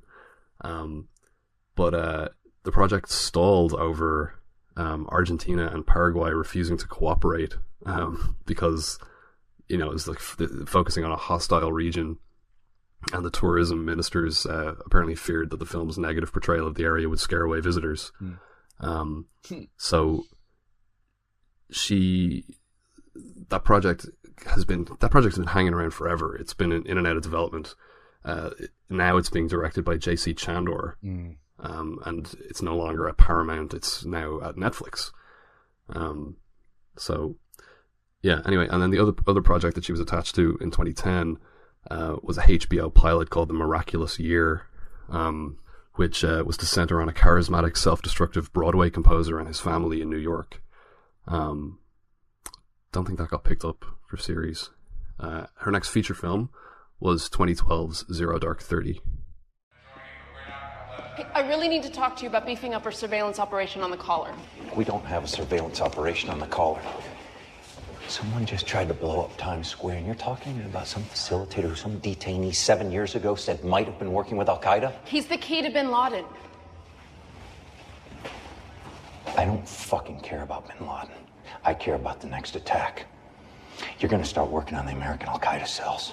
Protect the homeland. Bin Laden is the one who keeps telling them to attack the homeland. If it wasn't for him, Al-Qaeda would still be focused on overseas targets. If you really want to protect the homeland, you need to get bin Laden. This guy never met bin Laden. This guy's a freelancer working off the fucking internet. No one's even talked to bin Laden in 4 years. He's out of the game. He may well even be dead. He might as well be fucking dead. But you know what you're doing? You're chasing a ghost while the whole fucking network goes all around you. You just want me to nail some low-level mullah crackadola so you can check that box on your resume that says, while you were in Pakistan, you got a real terrorist. But the truth is, you don't understand Pakistan, and you don't know Al-Qaeda. Either give me the team I need to follow this lead, or the other thing you're going to have on your resume is being the first station chief to be called before a congressional committee for subverting the efforts to capture or kill bin Laden. You're fucking out of your mind. I need 4 techs in a safe house in Rawalpindi. 4 techs in a safe house in Peshawar. Either send them out or send me back to DC and explain to the director why you did it. So Zero Dark 30, running at 157 minutes, scripted by Mark Bull again, and Bigelow and Bull co-produce it with Megan Ellison of Annapurna Pictures, distributed by Columbia. Had a budget of $40 million and it made nearly $133 million. It details the greatest manhunt in history, as its tagline suggested, the man being Osama bin Laden. And after an audio montage of phone calls made during the 9/11 attacks on the World Trade Center, it picks up its action, if you can call it that, in 2003, where CIA analyst Maya, played by Jessica Chastain, is sent to Pakistan, where she's stationed at the US Embassy, in order to assist the enhanced interrogation, i.e. torture, of a CIA detainee suspected of having links to the 9/11 Al-Qaeda terrorists. The film chronicles Maya's increasingly dogged commitment to the cause over the course of a 10-year period that also includes 3 other significant terrorist attacks. 7/7 in London, the attack on Islamabad's Hotel Marriott, and the 2009 suicide bomb attack on a CIA base at Camp Chapman, which kills one of Maya's colleagues and friends, played by Jennifer Eel, through a kind of procedural... it's linear rather than labyrinthine, I think, the film, but it's nevertheless a very dense route from 2003 to the military operation, the raid on bin Laden's compound in Abbottabad, Pakistan in 2011. We've both seen this film. I think I'd written about it at the time. In fact, I wrote about it I saw it the same week in which I saw Django Unchained and Lincoln at the cinemas, and wrote about all 3 in a blog post where Lincoln came out on top. Django Unchained was like the ugly of the 3, and this was the bad, because I was very much in the thrall of what we mentioned in introducing... You were doing a good, the bad, and the ugly thing. Yeah, kind of. Okay. And this was the bad because I was very much in the thrall of the World Socialist website's reading of culture and art at the time. I remember disagreeing with you about this. At the time. You preferred Lincoln to Django, and I much preferred Django to Lincoln. Yeah. And we were kind of talking, but we were coming from sort of the same perspective. But yeah. I was like, you know, Lincoln is a movie about slavery, the abolition of slavery that doesn't have any slaves in it. Yeah. You know, like at least Django is about the struggle of the slaves themselves. Yeah. but I think we agreed on Zero Dark 30. I give Zero Dark 30 2 out of 10. Yeah. At the time, I was that. I remember saying at the time, yeah, it's reactionary. Yeah, it's I don't know, like pro-war or not so much pro-war as, like we mentioned in relation to the Hurt Locker, that it's sort of, it's not anti-war enough. It accepts, it's resigned to the inevitability of war and the perpetual state of war. Yeah. But I also would just say it's just boring. It's just not a good film. I think it is a good film. I like it. Yeah, me too. And it was the one that, so of the several I'd seen of Bigelow's work prior to this episode and revisiting stuff, this was the one I was looking forward to watching the most. But obviously rewatching it, and I made a conscious decision to watch it last, to defer what I presumed would be a joy to watch, and I do like it. Yeah. It's really good. Strange. It's funny because reading a lot of the critics, even their letterbox takes, right? So they're like the unofficial, unpublished. Oh, this is this is far and away her most divisive film. Like when you look at the ratings distribution and so on, it's like loads of like 5-star ratings and 4.5 star and 1-star ratings and right. And then the indifferent takes seem almost performative, like we're above this polarizing kind of debate, and we're just going to go, it's okay, which is kind of almost even despite giving it 2 out of 10, that's kind of the position that I was taking at the time. Like ambivalence is the greatest weapon when the community's all divided, right? No, but what I was going to say, my point is that all of those takes were written at a time when it was impossible to separate yourself from the discourse around the film, right? Sure, it was ripped from the headlines. A lot of it, a lot of the takes take their starting point to be like the torture, right, which is front-loaded in the film, and the causality of it, and the fact that she front-loads it immediately after the 9/11 montage, and then whether or not the film makes some sort of comment on it. That's what the criticism seems to mobilize around and predicate itself upon. I like watching it 5 years later. I'm like, I don't really care. It's all of that reads now like brouhaha to me. And I'd be very interested to read those same critics now if they were to watch the film and not feeling compelled to have some sort of opinion on that. Yeah. So as you said, so we have the opening montage of audio clips from the 9/11 from people calling their parents and things like that, and then it's essentially it's the film that Alejandro González Iñárritu made for the September 11th anthology film. His segment Mexico, which is just the black screen with audio from 9/11 over it. Didn't that film also intercut with images of people jumping out of the windows though? Did it? Maybe at the end of the film, at the end of the segment. Oh, I thought it was just a black screen. Anyways, okay, so it's along those lines, and then we go straight into, as I said, 2003. We have Jason Clarke playing Dan, who's leading these. He's basically like he's a CIA officer in. It's Abu Ghraib, isn't it? He's in. Who's torturing these detainees, interrogating / torturing these detainees. He's not just torturing them for kicks, but what troubled a lot of people, I think, at the time was that the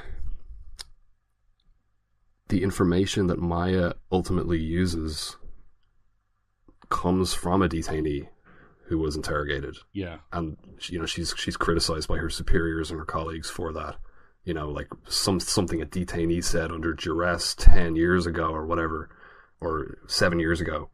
Right. You know what I mean? Like they don't regard that as kind of valid information. They regard it as, information that was tortured out of people because the political tide has turned against that kind of interrogation by that point. Yeah. But ultimately, it is that information that leads to. But for me, what I take away from the film is this entire complex edifice of war and intelligence and like data analysis and all of these like institutions. It's just like the kind of like madness and horror of it, like the fact that it may be a fact that that information extracted from detainees was useful at some point. That just may be the truth. Yeah.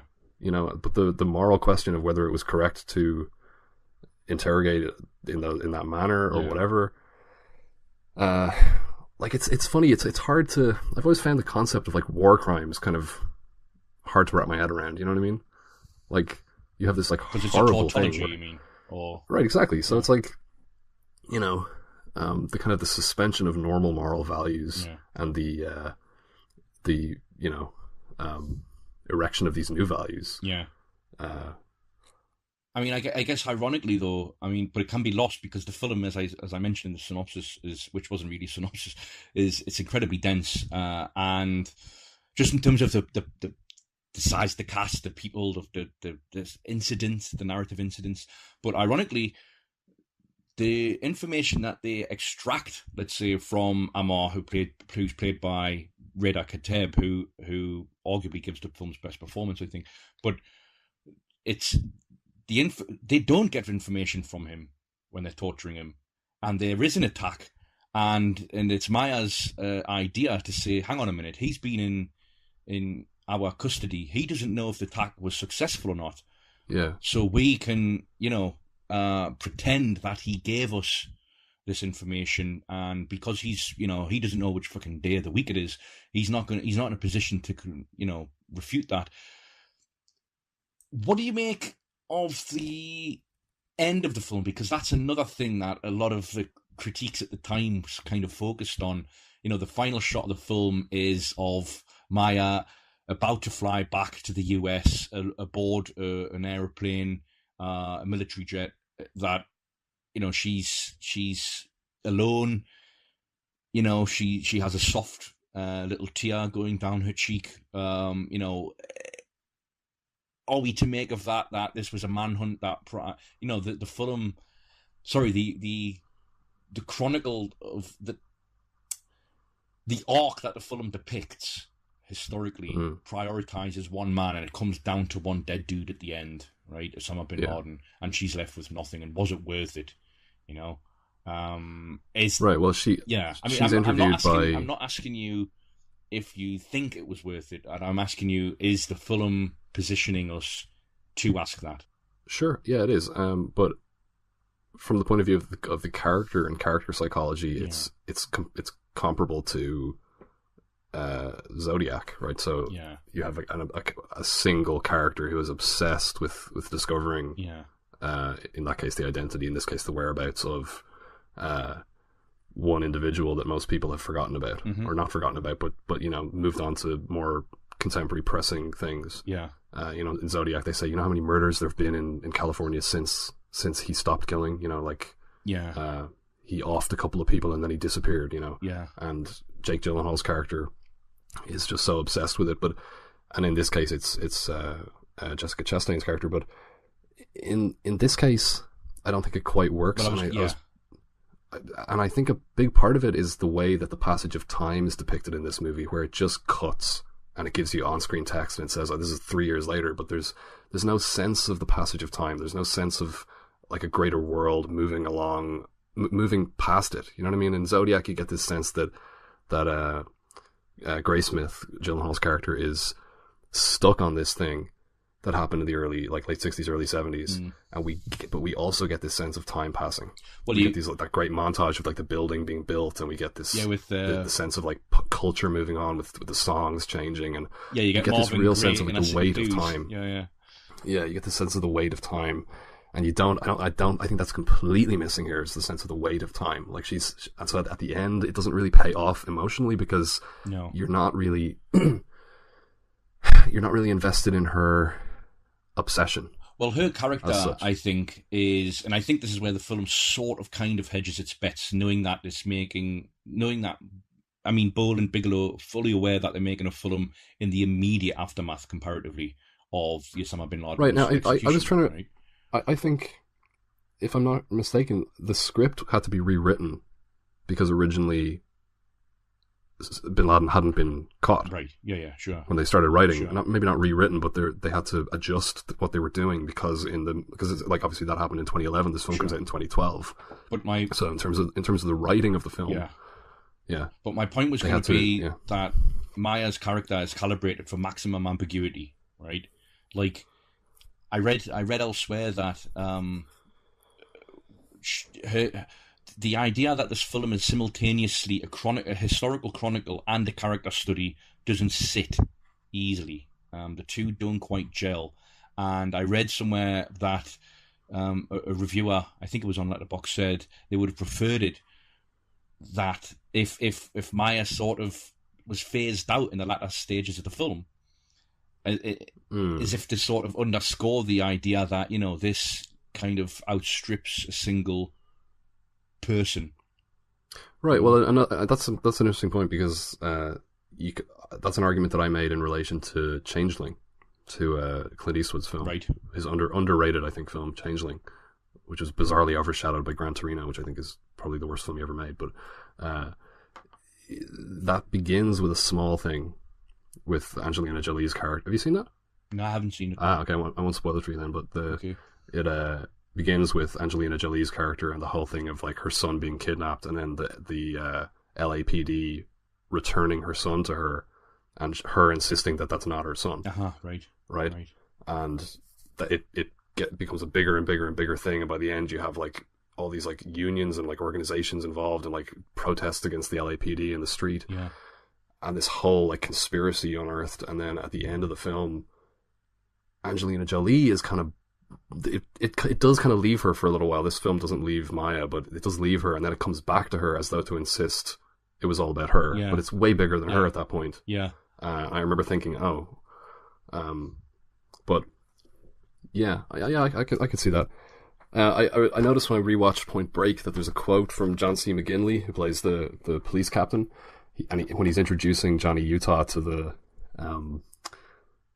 to like when on his first day, he says, "Do you know how we nail the bad guys? By crunching data, good crime scene work, good lab work, and most importantly, good crime scene analysis." It's like that's basically what Zero Dark 30 is about. You know? Yeah.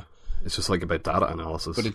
But and I love that, and I'm drawn to it, and I think the final.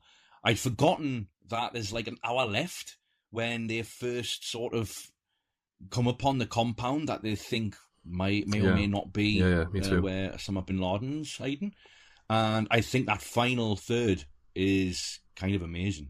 Like just it is. It's great. It's a great action sequence. It's like Bigelow was like kind of going like, when can I do my action sequence? My big action set piece. No, but I mean even just the hour, like the half hour, even leading up to that.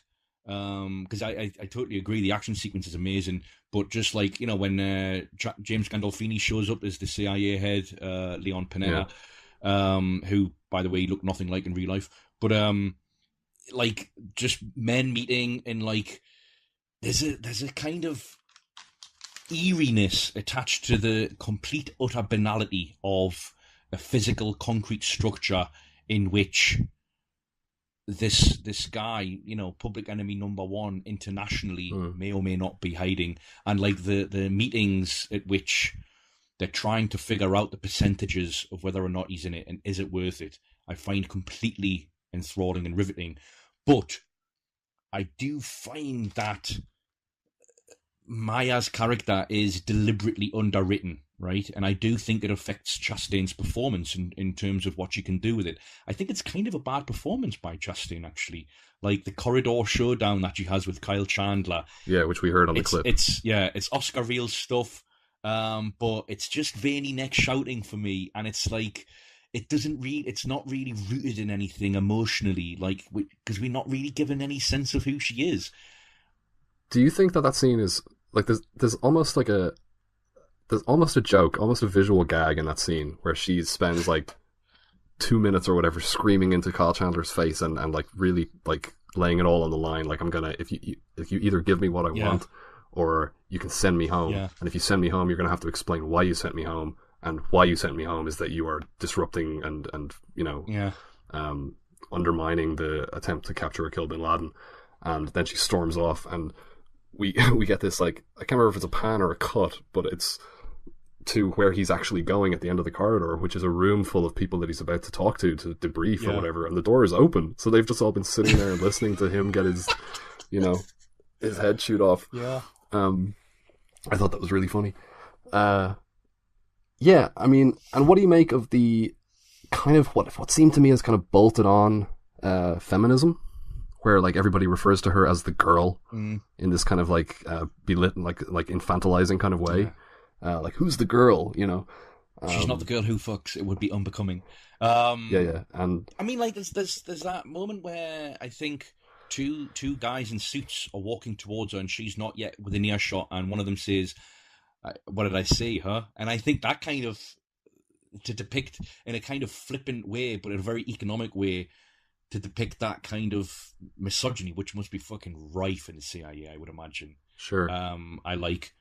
Yeah. I mean, I like the depiction of it. I don't like the misogyny. Like, again, like, there's sequences where I think Bigelow betrays an agenda, a narrative agenda that I don't think should be in the film. Like that suspense sequence at the Camp Chapman suicide bomb that claims the life of Jennifer Eel's character. Like, and you're cutting between the naive, borderline stupidity of the CIA, right? Like the fucking having all a jolly good time because they're gonna have this mole from Al Qaeda meet with them, and then cutting from there to Maya's like messenger chat screen on a computer, and she's like sending like messages, like all lowercase, of course, like hey, like, let me know when you've talked to him and stuff, and then of course a bomb goes off. Like, the film doesn't need that. The film doesn't need that to be riveting for me. Yeah. Like, it doesn't need to dramatize or cinematize its suspense, because it's riveting anyway.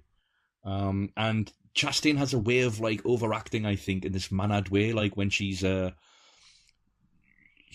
throws some nuts in her mouth when she's talking to Kyle Chandler, as if she's a person that exists beyond the script's requirements, and the way she kind of licks butter off a knife in a kitchen area when she's first talking to Jennifer Eel. For me, it just comes across as mannered in those moments, which is, I think, scripted more than acting I guess. But when she's writing with the Sharpie, with the marker on her superior's window, as if to guilt him into, she's writing days in which there's been inaction with regard to since they found the compound. It doesn't need that. I mean, it works so much. The worst moment is when James Gandolfini asks her who she is. I'm the motherfucker who found her line. I'm the motherfucker who found the place. Yeah. Like, wow. It's like, this is not a Michael Bay movie. Yeah. It's I mean, everybody acts. That's kind of what I mean by that bolted on element of like, it's not just that she's the person who was I don't know, like how true to life this story necessarily is, but that she was kind of basically left as like the sole person who was obsessed with finding Bin Laden, and ultimately past a certain point where everybody else moved on, she was the person who was ultimately responsible for him being killed. But making a kind of in a quite what seems like a kind of trivial and bolted on way, making a point that she was female. To me, it seems kind of, either make that the story or don't. I mean, I quite like the idea of doing that in a very underplayed fashion, but it seems caught between two modes of interest, I think, or 2 points. Right. Of interest. So totally. I can, if you were to make it a subtle element throughout the story, but instead it feels like these moments that are dropped in and very jarringly overplayed, and then it becomes irrelevant for 20 minutes, and then there's another overplayed moment where we make the point again. Do you think it was? I think it was Louis Proyact the Unrepentant Marxist who wrote an article about this movie, and the title was something along the lines of "Is Kathryn Bigelow a Leni Riefenstahl for our time?" Something along those lines, like she's making, like, Leni Riefenstahl literally made propaganda for the Nazi Party. So, like, this film is somehow equivalent to that in some way. Like, obviously it's not literally propaganda for the state, but they did have access to CIA files and everything like that. There was a lot of true. There was government involvement in this movie. That seems like a wild overstatement. I think you have to switch off your critical mode to watch this film and come away thinking that the CIA comes out of it like in a positive light. I think so. Yeah. But I think there's sequences in this and stretches of this film where I'm thinking this is a high 8 for me. But it's that structural weakness that prevents me from giving it. For me, it's a 7. For me, it's a 7 as well. Okay. Yeah, I liked it. Yeah. All right, so after Zero Dark 30, which was nominated for Best Picture, as I said, it was her most divisive movie, but she was attached to an adaptation of Anand Giridharadas' non-fiction book, The True American: Murder and Mercy in Texas, which was to star Tom Hardy. It was about the guy who killed a bunch of people that he thought were... he was killing them because he thought that they were... from the Middle East. They were Muslims from the Middle East, and it was supposed to be like revenge for 9/11. Turned out that they were like Indian and South Asian, and he was confused. That project, I think, is now being directed by Pablo Larraín. Okay. There was also another film based on the life of Bo Bergdahl, who was a young soldier who was taken hostage in Afghanistan by the Taliban and was... held prisoner for 5 years from 2009 to 2014, and that was to be another collaboration with Mark Ball. I'm not sure what the status of that project is. Mark Ball has some sort of involvement in like the legal thing around, because obviously Mark Ball is a journalist. There's some sort of legal thing around Bo Bergdahl because he actually went AWOL, and that's how he was captured by the Taliban. And then he was like dishonorably discharged and demoted to private and all this kind of stuff. So I don't know what the story is with the life rights or anything like that. She also directed a short film in 2014 called Last Days, which was a PSA, like a consciousness raising thing about ivory poaching. Short, mostly animated film. Yeah. You watch this? Yeah, it's an awareness raiser, right? Right. And it reminded me of those old anti-piracy videos that like you wouldn't steal a car, you wouldn't steal, but also it's one of that same piracy campaign also had one like piracy funds fucking terrorism or something like that. Oh no, I remember that. That was way back. That was like back in VHS. Yeah, the guy who was like he had like glowing red eyes, and he had a cattle brand or something like that, and he was when you buy pirated VHS. You don't know where the money goes. It funds terrorism. Now, I'm more inclined to believe that the ivory. No. I'm sure there's research. Sure, yeah. And confirmations and verifiable data that links ivory poaching to this military sales and whatever else, and de facto terrorism. Mm-hmm. But just the strategy by which it arrives at that reminded me somewhat of those. Is this a better short film for you than Mission Zero? Oh yeah, far better. It's strange how it's animated though, because obviously like Bigelow isn't. I can see a lot of ivory ornaments in your room there. That I'm. Is that why you're a little resistant to the film's message? Is your pen made of ivory? It's an ivory pen. And actually the ink is elephant blood. Yeah, so I mean it's an animated movie that because obviously I'm sure there's not a huge amount, maybe I'm wrong, but I wouldn't have thought there was a huge amount of documentary footage of elephants actually being slaughtered. Yeah. So we get it in animated form. Yeah, it's a palatable take on it, because there is horrible footage of elephants with their trunks and tusks completely removed while they're still living, like really horrible. Right. Which I've seen in like old those Mondo films. Right. But like contemporary. Yeah, I'm not sure, but I'm sure stuff like that does. Exist. Yeah, this thing isn't too hard to watch. It's like 4 minutes, 3.5 minutes, and it's basically just like on-screen text telling you about, you know, the connections and like what happens when you. It kind of starts at, it kind of goes in reverse. It's like it starts at like the sale of ivory. That's right. At the you know end consumer and end user rather part, and then it goes back and it you know shows you how it funds like organizations like Boko Haram and things like that. Yeah, no, it's good. It's a good little short. And she's made a short, a follow up to this, but it's a virtual reality short called The Protectors, which I think is based around the same kinds of issues. Right. Yeah, from last year. Yeah. But obviously it's a virtual reality piece, and I haven't seen it. I presume you haven't either. No. We need our squid headsets for that. Yeah. Yeah, I mean, I give this like a 6. Yeah, it's a 6. Yeah. Sure. Okay. All right. So her next film was again reunited her with Mark Ball, and was 2017's Detroit. And start praying. Start praying. What's the matter, boy? You don't pray? You don't go to fucking church?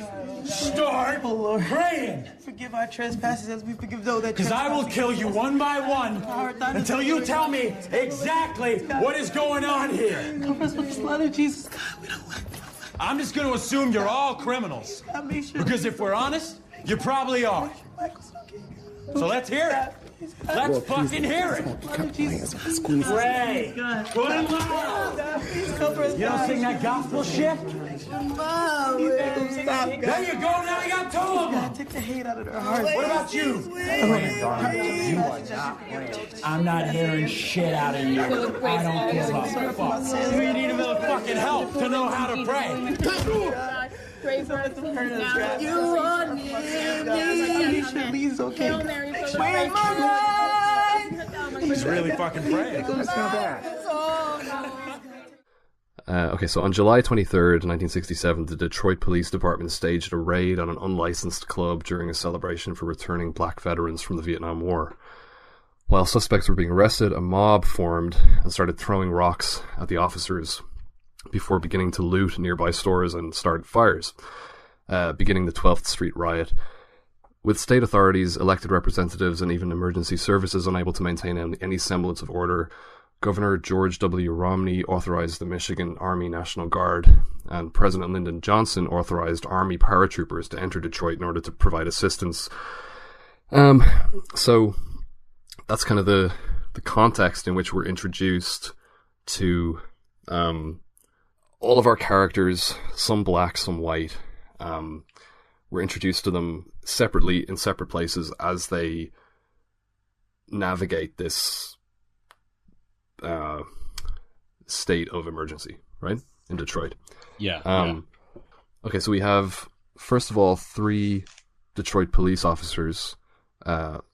Philip Krause, played by Will Poulter, Officer Demmons, played by Jack Rayner, and Officer Flynn, played by Ben O'Toole, who are fictionalized versions of David Senneck, Ronald August, and Robert Pale.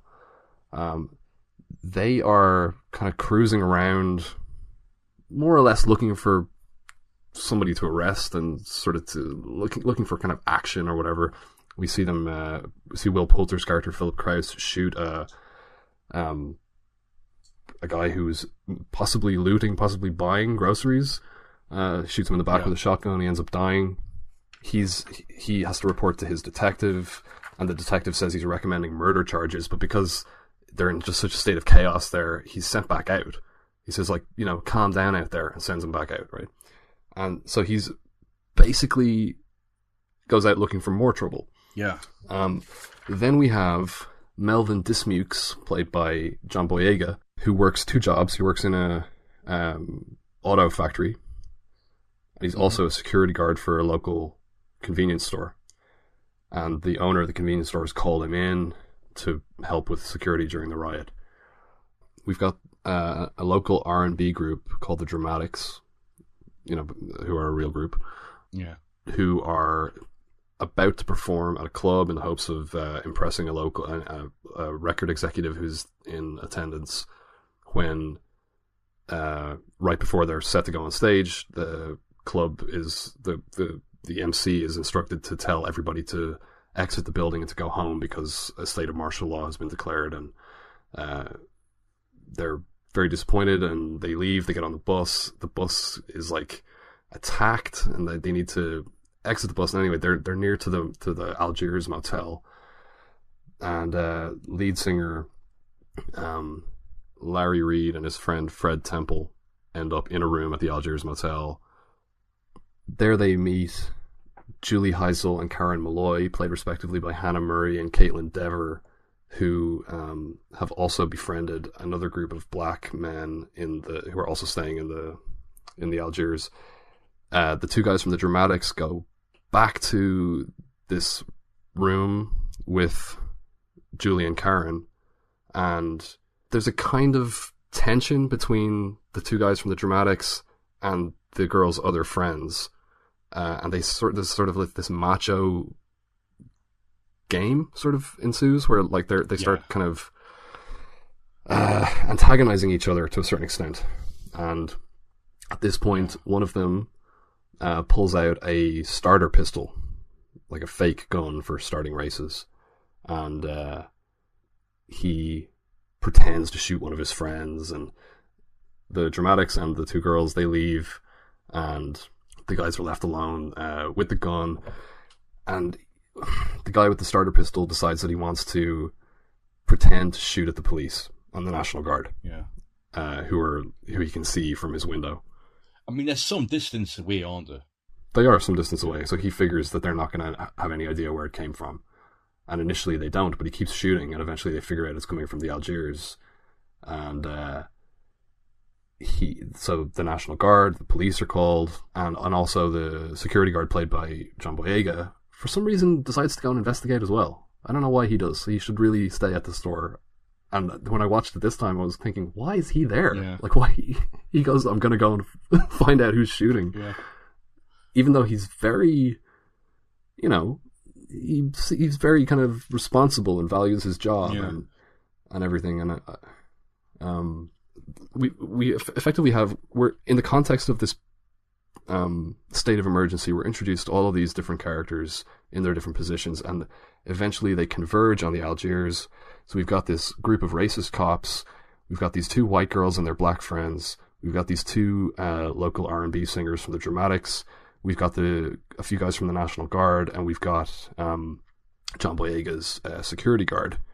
And also at one point the Michigan State Police show up outside and then just quickly depart because they don't want to get involved in what they see as an escalating civil rights violation. Yes. Because what transpires inside the Algiers is this grueling night of racially motivated police brutality, effectively carried out as an act of kind of indiscriminate revenge on the part of Philip Krause, Officer Krause, played by Will Poulter, who's pissed off at having been reprimanded and potentially accused of murder for doing what he sees as his job. Because he's quite standoffish with the detective when the detective is reprimanding him. Yeah. And I was going to say, anyway, sorry, we'll come back to that. They want to try to find the gun. The problem is that when they come into the house, Will Poulter, Philip Krause, shoots and kills the guy who had the gun. Yeah. So no one else knows where the gun is. Yeah. There was no real gun. And it's just basically this like horrible misunderstanding that escalates into this what was later in court called the death game. I mean, it's a willful misunderstanding on Krause's part, because I think it's like tacitly admitted later on, like that the gun may not even have been coming from the Algiers, right? It's in the vicinity. Yeah, he does. I mean, like everybody thinks that it's coming from the Algiers, like the National Guard do as well, because it was coming from the Algiers. But they do think that it was a real gun. Everybody does think it was a real gun and that they were really shooting at the police. But it's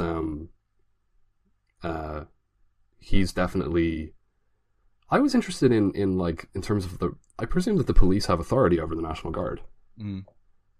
I don't know though, because the National Guard are very kind of seemingly kind of spineless in that situation. They're not particularly approving of what's going on. But anyway, the death game involves taking people into private rooms, shouting at them, and then shooting, like, discharging their guns, and then telling them to be quiet and lay still, and to pretend, basically to then to come back and claim that they have been executed. Yeah. And like who's next. So that continues for a while, and then Officer Demons, played by Jack Rayner, is told to go and execute somebody because he hasn't shot one yet. Yeah. And he thinks that they're really being killed, so he really kills the guy. Yeah. And yeah, that's about the point at which that's the point to which it escalates. I mean, that's quite we'll far stop into there. the film. Yeah. It's a desperately sad and horrible thing to sit through. It's an ordeal, and Bigelow makes it an ordeal with these black guys and the two white women with their palms and heads forced against the wall, basically, of the hallway of the house of the hotel. Forgot to mention that one of the other guests in the hotel is a Vietnam veteran played by Anthony Mackie. Yeah, that's right. Yeah, of course. Who is again dragged into this brutal scenario. It's really horrible. And I feel like, the innately moving concept of police brutality and white supremacy is obviously there because it's innate to the material. I feel like Bigelow, on a shot-to-shot level, knows what to do here. I'm not quite sure if the script knows what it's meant to do, though, or what it's wanting to do. So you've got this midsection that basically unfolds like a horror movie, of a home invasion almost. Yeah, it's effectively a home invasion film, yeah. But then, and it's obviously foregrounded by introduced by that social historical context, and then the sort of latter part of the film becomes this court case. It cuts forward, doesn't it, to the court case at which the three officers were basically acquitted. That's part of the third act, yeah. And I'm thinking, like, the film's put us in a will they or won't they get away with it position, as if it can't really imagine another creative or narrative framework or focus, as if that should be the, like, suspense of this scenario. And I felt like, well, what about, like, the victims? Like, I don't really feel like much is made of the people who actually went through this ordeal. And it becomes another miscarriage of justice film, of which there are already no shortage, and you might argue that the present historical moment demands them, but it kind of left me cold in a way that I wasn't expecting it to.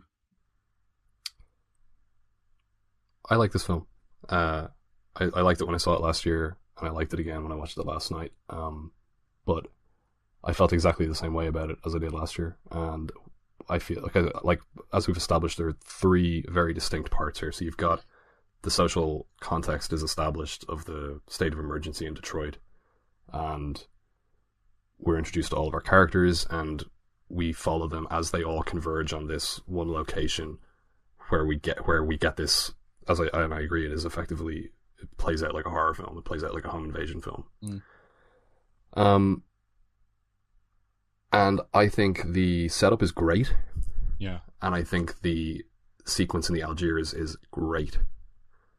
And then I think the weaker aspect of the film is picking through the rubble and trying to summarize and analyze the aftermath of, because you can, it's not only the aftermath of the Algiers. Do you know what I mean? It's the aftermath of everything. Yeah. Right?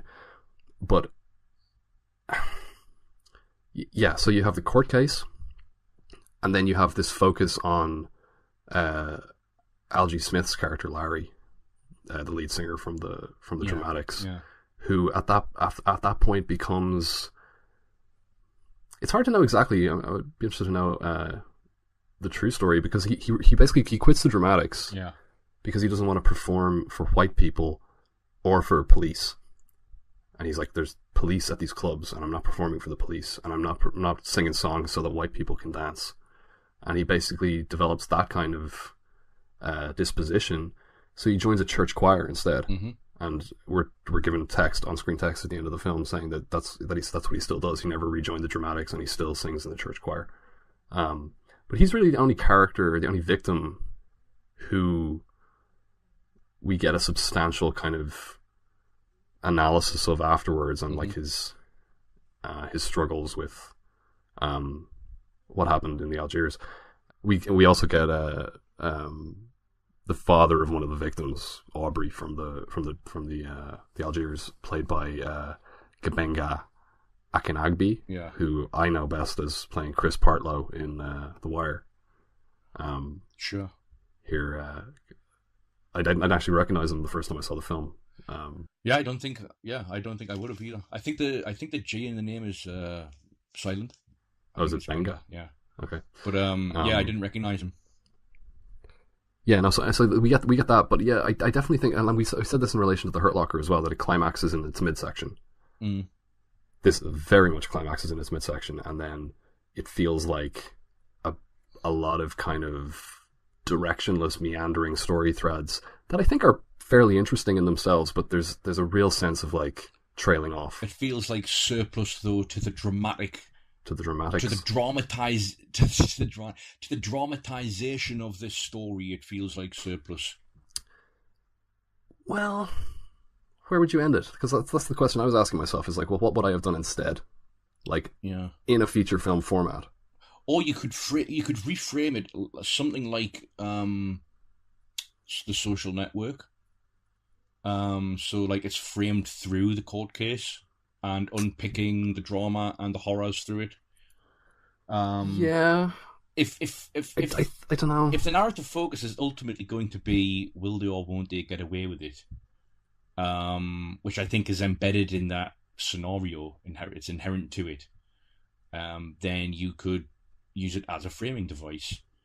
You could, but you wouldn't want to interrupt, because I was going to say actually that the film is framed and bookended as a docudrama. Yeah, right? Yeah. So Sure. and throughout the particularly through the first act, it's punctuated by actual documentary footage. I recently watched Ken Burns' documentary series, The Vietnam War, and obviously this is in there as well. This whole thing about the riots in Detroit and other cities in the US.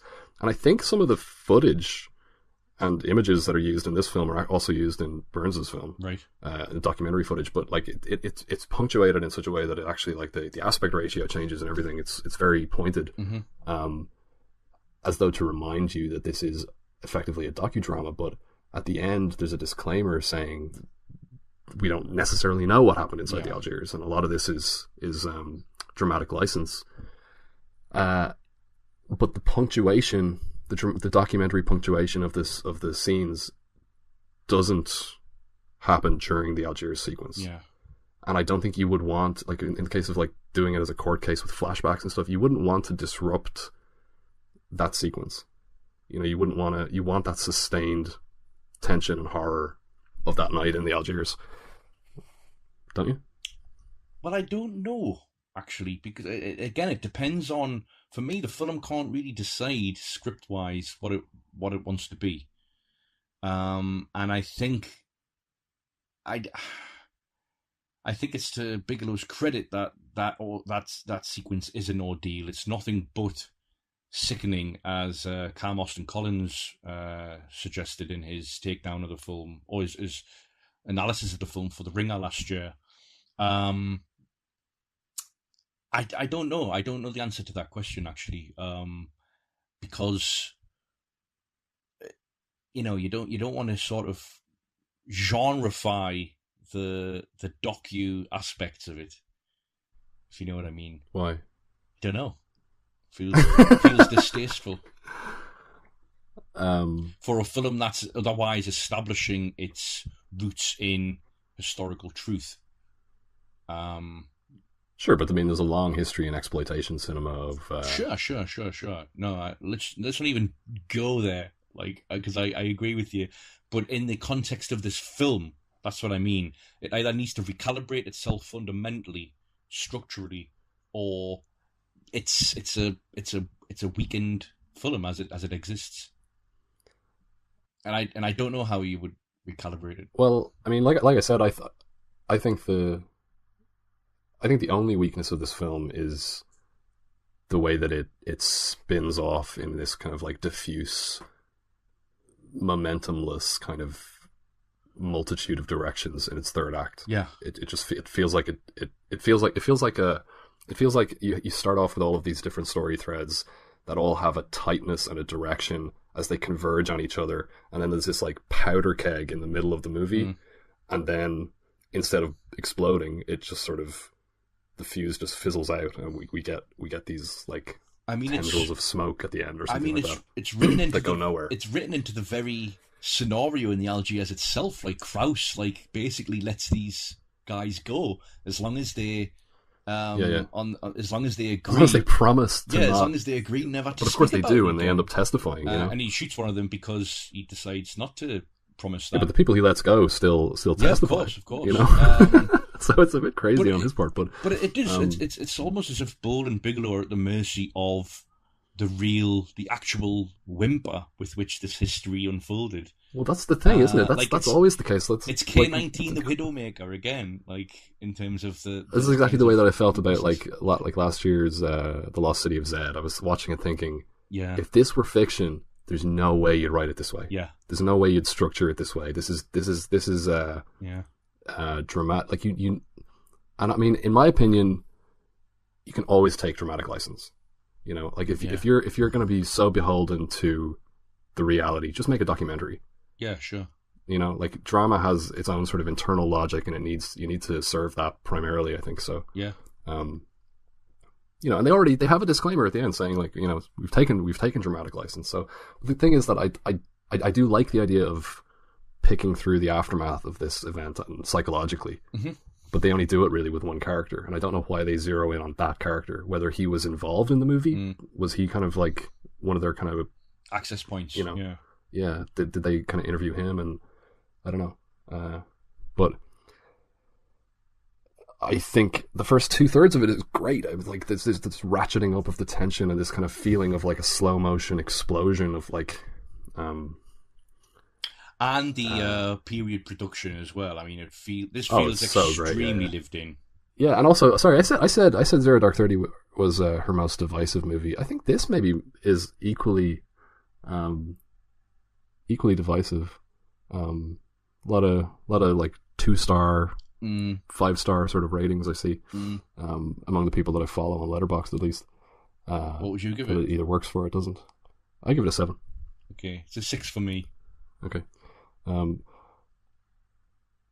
Yeah. Well, like, okay. What do you make of Boyega's character? Because like he was like the he was on the cover of Sight and Sound when this film was released, and so I went into the film when I watched it last night, assuming that the film was structured around his character. He's very much part of an ensemble here, and he's sort of morally compromised. Yeah. I think he's a really interesting character, actually. Yeah, and I think more could have and should have been made of him. Yeah, I think if he were to, I think they should have followed. Like, I mean, there's a little bit afterwards with him, but I think the fact that he's there and he feels that he can't act in any way, and he's just like completely paralyzed by the fact that, you know, he's black and he empathizes with these people, and at the same time he understands what is happening in a way that they don't necessarily. He understands what the cops are doing, and he's also aware of what's the scene where he's interrogated later on is really like gut wrenching. Where they're trying to pin it on him and they put him in jail, and he's telling them he lies to them initially and says that the people were dead, but by the time that he got there, to try to just kind of like keep a distance from it. Right? Yeah, it's detaching himself, and that's the very thing that, because he can't lie twice. So yeah, but he's an interesting structural presence because so long as he's in the scene, he's uniformed, right? So he has a certain power that the others don't, but he's a potential threat to Krauss, and yet he's also an important presence in terms of being a witness. So he has this dual quality to him, and I think more should have been made of him. But again, I think presumably they're at the mercy of what Bull and Bigelow feel that they can and cannot tell, because they're so attached to the historical reality or whatever. I don't know. Yeah. Okay. All right. Actually, I have one more question. The way in which Poulter's character is sent back out, and the way in which he talks to the detective, I thought it was interesting, because there's a moment right before that where some other cop grabs a prisoner and shouts, "Whose prisoner is this?"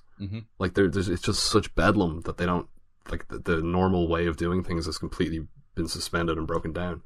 And I was wondering if Krauss had shot a fleeing suspect, an unarmed fleeing suspect, at any other time, he probably wouldn't be talking to a detective. He'd probably be talking to a lieutenant or a captain or something like that. And I was wondering, when the detective says, "I'm recommending murder charges," is it that the detective doesn't have the authority to take him off the street and put him on a desk? That's possible. Or how he sends him, yeah. Because the way that Krauss talks to the detective is almost as an equal. He doesn't call him sir.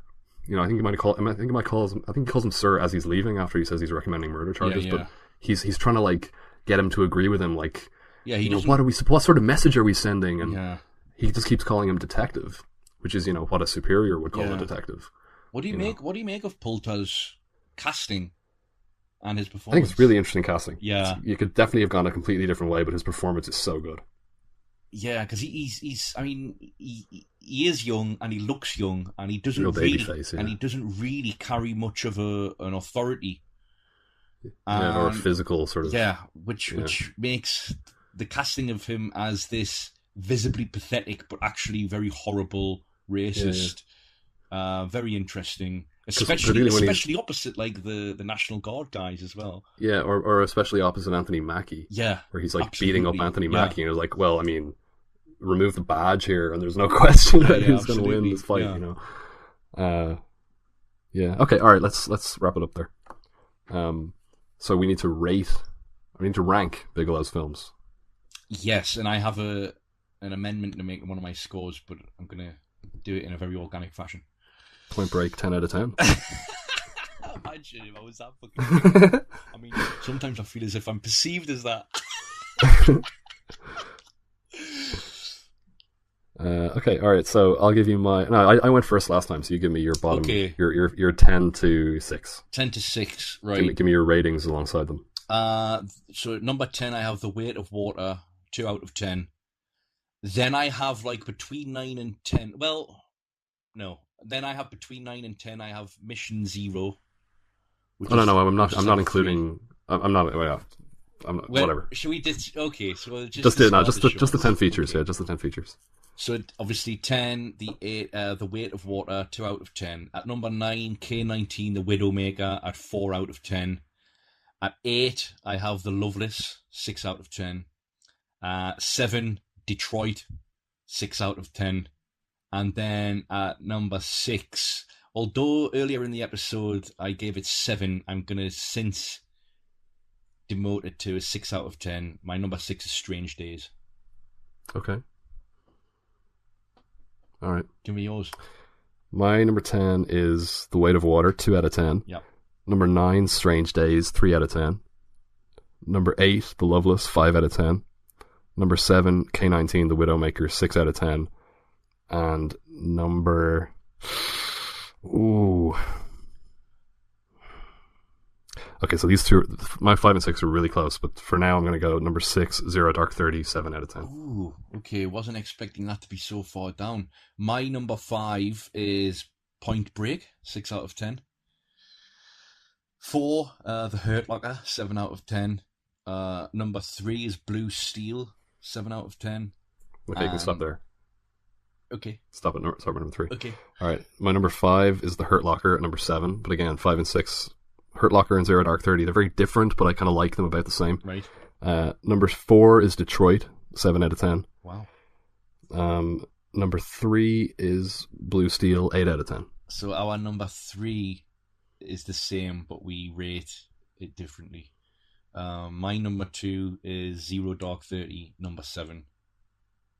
What's your number 2? You mean 7 out of 10? Oh, yeah. It's too many numbers. Zero Dark 30, number 7. My number 2 is Near Dark, 9 out of 10. 9 out of 10. Aha, okay. Oh, yeah, I forgot your... Yeah, I know what your number 1 is. So my number 1 is Near Dark, 8 out of 10. My number 1 is Point Break, 10 out of 10. So Bigelow's made a 9 out of 10 and a 10 out of 10 for you.